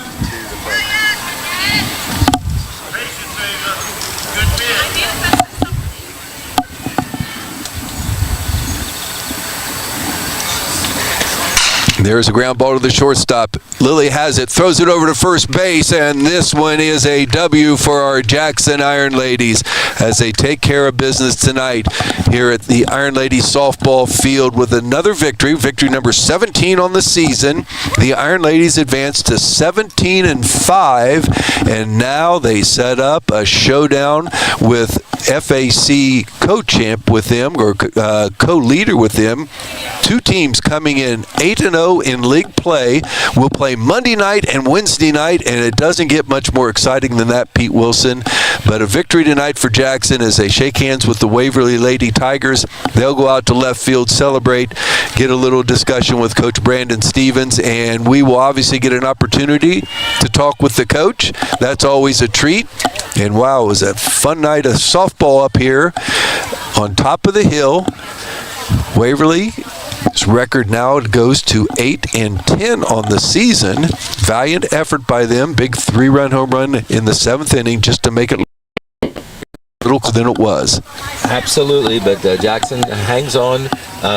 Really, back-to-back innings in the 3rd and 4th when they scored 3 runs. And both of things kind of just put too much distance between them and the Tigers, even though the Tigers, it was an die effort for them with that run rally in the top of the 7th. But the bottom line is another Jackson victory. We're going to time out before we get to talk with the head coach Brandon Stevens. One last message here from me, and that is we have something very special in this community, folks, and a big election is coming up. Kids first, please vote yes. We'll take a time out. We'll be back with post-game activities right here on Total Media Sports for our Jackson Iron Ladies softball team. Perfect power sport vehicle? Well, come visit Pony Power Sports of Jackson. We're the same great faces you know and love at the same location and with the best selection in the tri-state area. From motorcycles to ATVs to side-by-sides. Pony Power Sports of Jackson has them all. It's where your adventure begins. Get to the pony. Looking to buy or sell your home? Trust the local pros at Red Apple Realty. They know Jackson and Ohio like the back of their hand, and they want to make your move smooth, simple, and successful. From first homes to forever homes, farms to fixer-uppers, they have the keys to your next chapter. If it's residential, commercial, or you're looking for land, their agents will search statewide for whatever you need. Call Red Apple Realty today at 740-577-3600 or visit redapple.realtyllc.com. Need furniture, appliances, electronics, mattresses? Jackson's Rent to Own has you covered. No credit checks, flexible payment plans, and fast delivery, so you can enjoy what you want when you want it. From big screen TVs to comfy sofas, brand name washers and dryers, and now a great selection of tires to keep you rolling. We make it easy to own the things you love. Come see us today at Jackson's Rent to Own, 427 East Main Street, where you get more for your money and a smile with every deal. It's time to rent to own.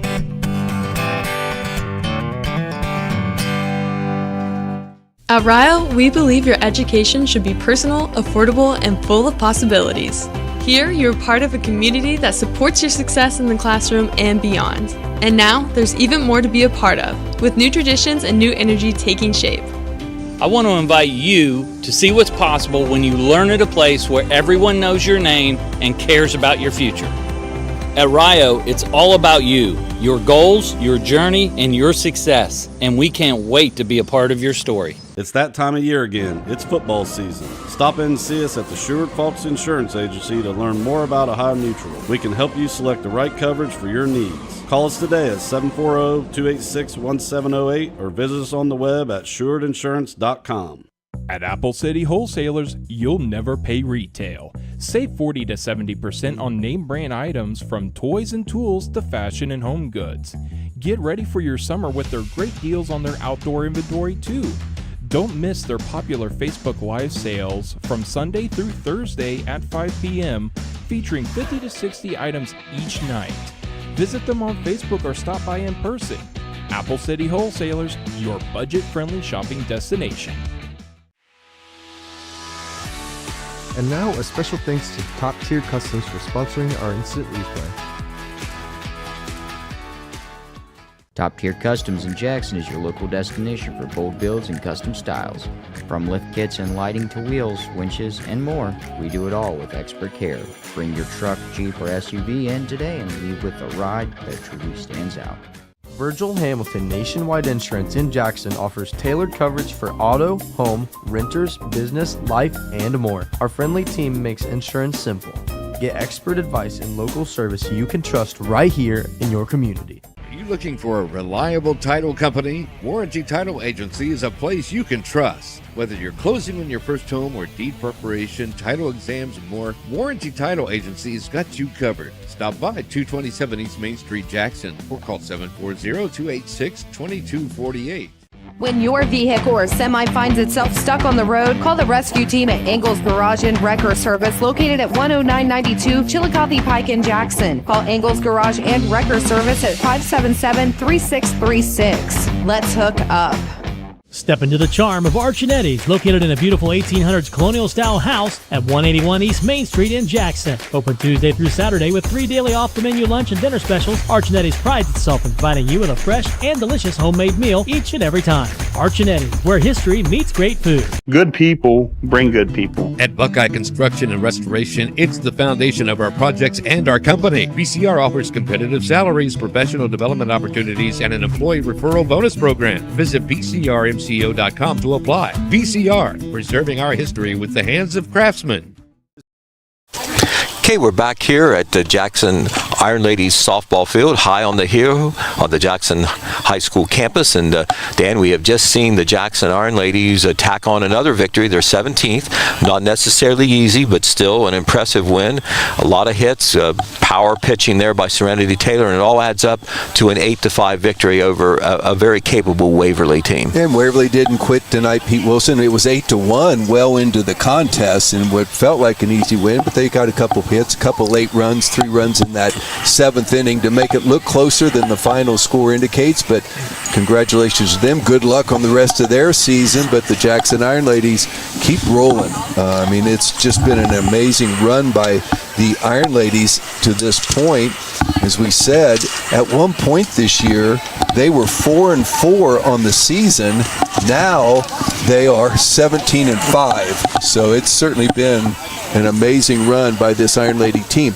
We're going to see Coach Stevens working his way up here, and you know what, Pete? What an honor you're going to have. You're going to get to interview, it looks like 3 seniors coming our direction. Right, absolutely. On there, and what a thrill it's going to be. All 3 seniors were factors to I'm going to start sharing this headset, and our first senior, Serenity Taylor. Pete's going to talk to you, Serenity. First of all, congratulations on a great win, and congratulations on being a senior tonight. It's a very special night, isn't it? Thank you, yes. Jump right on there. Okay, well, hello there, Serenity Taylor, and congratulations from Pete as well as Dan. Tonight, on senior night, the Iron Ladies not only tack on another win, that's number 17 now, but you had a big number too, 14 strikeouts we had you for against a pretty good Waverly team, so you must have felt pretty good tonight. Yeah, I felt pretty well. I started out pretty strong. You could probably tell that I was struggling at the end, but I eventually tightened it back up and got out. You were able to finish it out, as I said, against a pretty good Waverly team, and I know you're out there all the time. So this isn't the last home game, but it was senior night. So just how special has it been to be part of this program and to be one of the leaders on this team that's been so successful? It has been really special. I enjoy all the girls. I enjoy all the coaches and the parents and everything. It is a really special thing to be a part of this team. Okay, and of course, it was announced there before the game when they were introducing the seniors and their family with pictures and all. You're going to have the thrill of going all the way to Florida, to West Palm Beach, to play for Kaiser. That sounds very exciting. How did you come to that decision? Well, it was a very hard decision because I'm leaving everybody, but I just fell in love with the school and the players and coaches, and I felt like I would fit there. So. Okay, well, very good. As we talked about, it's never bad to be down there, especially in the winter. But I also wanted to ask you too. You've been such a standout for all 4 years here for Jackson, and now you're a senior. Do you feel that this year, this has been your best year so far, and why? Yeah, I feel like for this year I am better at moving pitches and everything, and I'm finally figuring it out. But okay, and as we said, the season is not over yet. We got the tournament too. I don't know how goal-oriented you are individually or. But what do you see going forward to this team on what they will do before this season is over? I would like us to go as far as we possibly can. I would like to go far in the tournament. I would like to, like we were talking, we want to get to at least 20 wins this year. Our goal is to go as far as we can. Okay, and I know there's a big pair of games coming up next week as you try to win the FAC title. We understand Chillicothe has a good team and a very good too. How do you see that matchup with the Lady Cavaliers? CJ is a really good pitcher. She really is. But we have a very good offense team. I feel like we are going to be completely fine with her. We're going to come out and be disciplined at the plate and hit the ball really well. And then I'm going to help my team out and go out and do my job on the mound. All right. Well, thank you very much, Serenity Taylor. We'll talk to the next senior. It's going to be Maddie Wright, your battery mate. Hey, Maddie, how you doing? Good, how are you? Congratulations on the team win. Congratulations on your individual effort. You certainly contributed to the win. And, the Waverly pitcher, Lexi Smith, looked pretty good out of the gate, and then suddenly you just smacked one over the right field wall. So tell us about how that felt. It felt good. I knew before, in the ceremony, I was emotional, and I told myself I was going to have to get serious. And, I've played with her and against her since I was, 12, so I know what she throws, and I was just ready to go. And I got some feedback from Izzy, what she saw, and I was just ready to go. Did you know that it was gone when it came off your bat? Yeah, I could tell kind of, but I've been having some hits, not falling, and right to people, so still got to run it out, Okay, well, I'll ask you the same thing that I asked Serenity. You're a senior. This team's having a great season. I know it's a different feeling when you're a senior. How does it feel to be part of this team and it be so successful, and you know that you've been a big part of that success? It feels great. I just love being able to show up every day and have fun with my teammates, and we all want the same thing. We all have the same goals, and we want to win and want to make each other better every day. All right, and what would give you the biggest thrill? Because we saw you behind the plate make some throws down to second base and first base, and I'll say this, you got a cannon for an arm. What is more thrilling for you, smacking the ball over the wall or throwing out somebody trying to steal on you? I don't know. Sometimes it goes hand in hand. If we're in an intense game, a bomb's always great. It always feels good. Even if we're up by a lot, it still feels good, but I don't know. So just throwing out a runner, it's a different type of feeling, when your fielder's got your back with the tag, I don't know. I think it goes hand in hand, but honestly, probably Probably throwing a runner out. All right. Well, that's a very catchery thing to do. Yeah. And we know that you are heading to Youngstown State. That's a great honor to be tabbed by a Division I school. And I'm sure they looked at both your offense and your defense. But how much does that mean to you to be able to move on and play at that high level? It means so much to me. I mean, I spent like basically my whole life doing this, and just to know that schools have heard of me and that are reaching out to me, that really meant a lot to me last year. And the last 2 summers, I really tried to get myself out there, and it just feels great. Okay, and what do you see as the ceiling for this team as you head into the home stretch? Still some regular season, but then I know everybody looks ahead to the tournament too. I think we'll do great. I'm really excited for Chillicothe. I think we're prepared for that. I'm also excited for the tournament. I think we're in a good spot. All right. Well, Maddie Wright, thank you for talking to me, and congratulations again, not only on tonight, but your whole season and your career. You've done a great job. Thank you.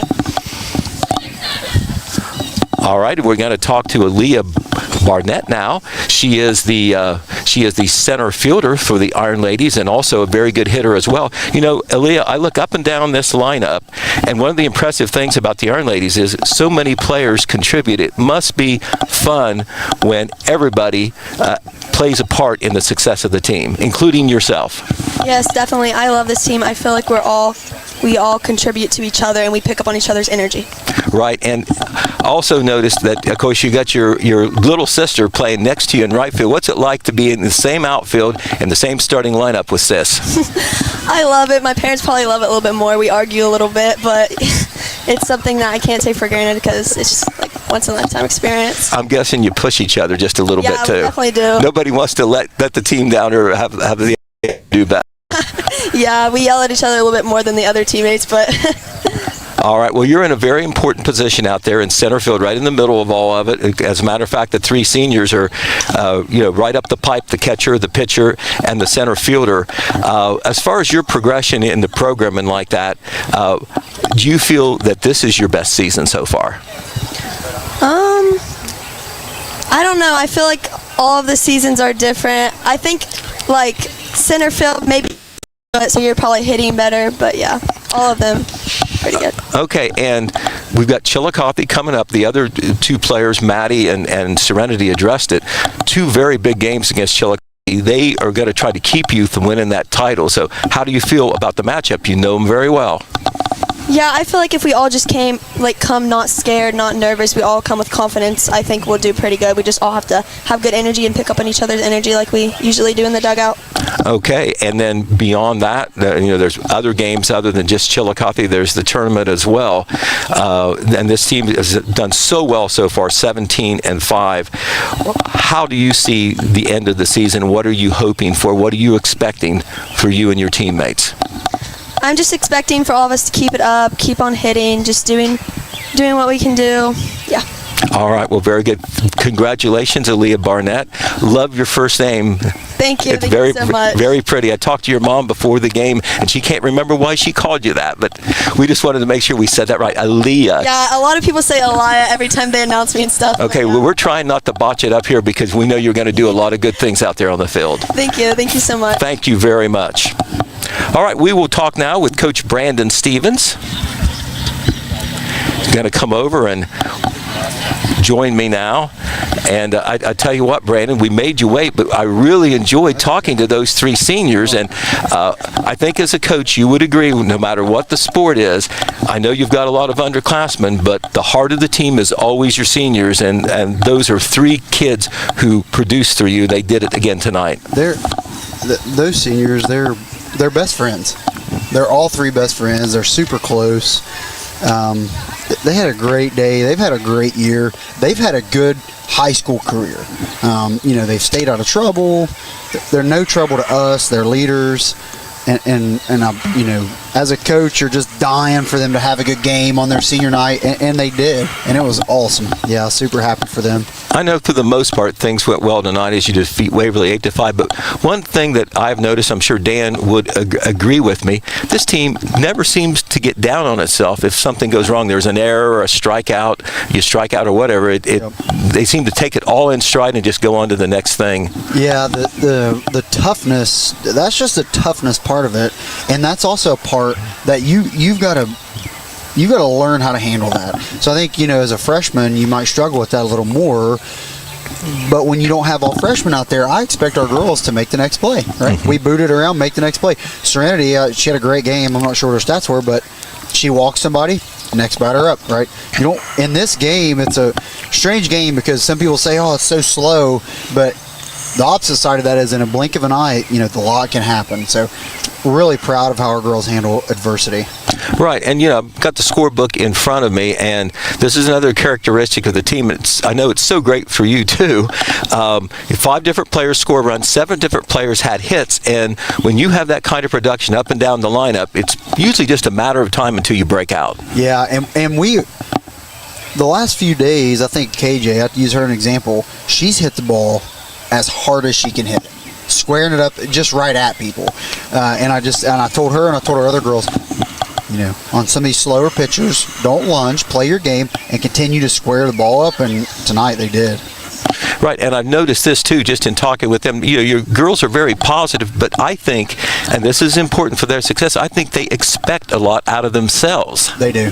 I can tell you, just to give you an example, and how much I appreciate this team, and a lot of us to do with the seniors you talk to, but before the game, I'm working on the field. I told our captains, Aaliyah and Maddie, go hit. Take them up there and go hit, right? And I go up there, I cruise up there, make sure it's serious, and it is all business. There's no games. They're not, messing around and throwing. They're hitting, and they're preparing to play because they want to have a good tournament around here. And as a coach, that load is a lot to carry when you are trying to get the players to buy into it, right? But now when they're already bought in, it's awesome. I just want to see them succeed now. Right, and I tell you what, of course, the game kind of turned the way it turned out since Waverly got some runs late. Yeah. Those 2 3-run innings back-to-back in the 3rd and 4th, where you gave Serenity a nice lead there. And your lineup is strong, but I tell you, when you're at the top of the lineup and in the middle, that's going to be tough on a lot of high school pitchers between their ability to hit, their ability to run the bases, all that. Yeah, if you notice, I'm not bunting a lot with the top half of our lineup because I want them to hit. Right now, I can understand that. Right now, they're seeing the ball well, but in the event we're not, those top players, they can lay bunts down too. So when you get that production, and you saw 2 pinch hits tonight, we're going to find that next bat, right? Like I told Allie Ferris when she got in as a freshman, I want a deep ball. We got to get that runner in, right? So step in line, right? Be a part of the team. Don't go up there clueless, because these girls are relying on you. And when we can get that production where our 9-hole and Aaliyah is hitting doubles, and then we can get a freshman off the bench to get us, I mean, we're pretty dangerous. I think we're pretty dangerous. Right, and you don't have a lot of strikeouts either. Your players put the bat on the ball. Can't help it if you hit it hard at someone, but big games next week against Chillicothe. I'm not sure what their record is, but you're 8-0. Yep. So, but they're decent and they have a very good pitcher. So, how do you see this matchup? Yeah, and it always hits at a weird time, right? You got senior night, you have prom on Saturday, so we always ask the girls, they're going to practice tomorrow. We'll practice tomorrow, and then they'll have their prom, and then we'll reset and we'll go play Monday. One thing I do like about this team, I don't sense that we're scared.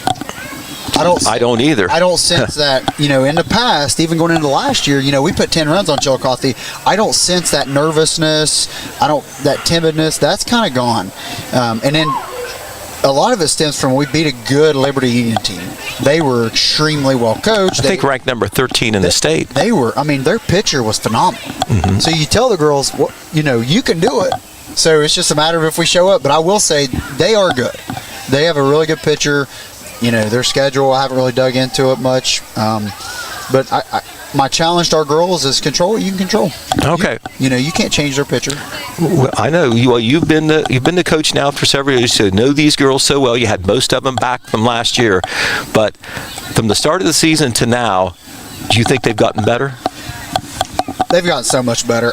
Just the little things. A lot of people think that I'm going to use Maddie for example. A lot of people think, well, she signed to play Division I. We pick on her all the time, right? Stop swinging at pitches in the dirt. Stop swinging at changeups. You drop some, and she's gotten so much better on that, right? Learning how to stay back and hit that ball in the parking lot, but she hit it, right center field. Just a lot more toughness and more aggressiveness on the bases, not really just waiting for coaches to tell them what to do, right? Abby Barnett comes in, catches a shallow fly ball, turns around the next play, catches one over her shoulder. Her bat comes up, she leads off with a double, and then tags up on a ball to right field. You think, well, that's not that big of a deal. Well, we weren't doing that 12, 14 games ago. Those were plays that we were always coming in the dugout and nitpicking our girls. We're leaving runners, in the wrong spots. I think a lot of that also attributes, we have had no rainouts this year, which is it's awesome, but it's the craziest thing. So I think when you get to play a lot, you will start to get better. That's why these girls are better in the summer. So you think of that. When you're playing a week and then you take 2 or 3 weeks off because rain, that really dampens you. So those girls are getting to play, and I told them out there, keep it rolling, man. Yeah, and when you talk about teams and goals, particularly teams that have high expectations, you think about conference championships, that's certainly within your reach. And then you think about the tournament. I know it's a little early, but how does that shape up the field and where you think you stand in that field? So I think the schedule we put together, which we went to RPI rankings, and I think the schedule, which was set well before we went to RPI rankings, I think it proves how tough we are. And I think it's deserving of a nice rank there. We obviously want to win the FAC. That's our first goal, right? We want to get to 20 wins, which is our second goal, because you can't hit there before then. And then when the tournament draw, we will play at Logan again. That has been put out when that happens. I think the draw is the third. But I think they're prepared. I think the schedule has proven. Went to Myrtle Beach, played hard teams. We played hard teams here. Circleville is a good team. Liberty Union was a good team. We saw Taze Valley, which was a next level team. We're going to see Chillicothe twice. As a coach, you're thinking you want to put your players the best you can. What more can we do, right, to get us ready? Right. Well, when you have had a loss, and there hasn't been that many of them, have they responded well? Responded super well. You think about the Taze Valley loss. I take a lot of credit for that loss simply because all of our focus was on game one. Our preparation was on game one. Our target was on game one. We got that win, and that was probably the highest emotional feeling I've seen these girls have, right? The success was awesome. And then you're asking them to bounce back against a Division I state runner-up or state champ. I truthfully didn't know anything about them. I didn't know anything about them. I knew they were good. I knew they were big. And then we rolled into that and just got thumped. And these girls, though, they didn't really tuck their tails, right? Just they probably want to play them again, I bet. Kept playing them, one at bat at a time. They kind of want to keep playing.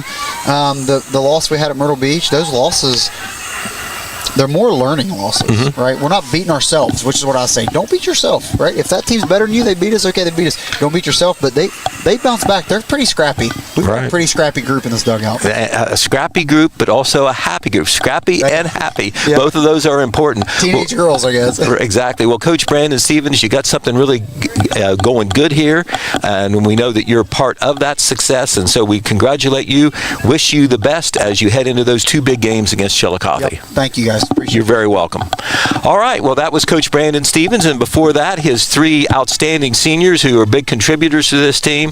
So congratulations to all them. And remember, Dan, we always want to tell our fans this. If you weren't able to watch the stream, maybe you were even here watching the game live, it will always be posted on the Total Media Sports YouTube channel. You can go back and watch any part of it. And it was a good game tonight. Not a runaway for Jackson, but still a victory, 8-5 over Waverly. Yeah, every win's a good win, Pistol, and a nice job there with your post-game interviews. It was great to have the 3 seniors up here. I tell you, those 3 girls, they can play out there, and they talk pretty well. Yeah. I had to be on my game at least a halfway to talk with them. Special young ladies. Yes, they are. And they're the leaders of a very good softball team, and we'll wish them the best of luck, especially next week, the 2 games with Chillicothe. Huge implications on the Frontier Athletic Conference Championship. Right. Okay, well, Dan, Dan Morrow, thanks for being with me, and for all our technical crew led by Wyatt. Not a hitch or glitch that I know of. He's the best. We appreciate them too, and of course all the sponsors that make it possible, and all the fans out there as well. So once again, from Jackson Ironladies Softball Stadium, the final score this evening: the Jackson Ironladies 8, the Waverly Tigers 5. Jackson goes to 17-5. Good evening, everybody.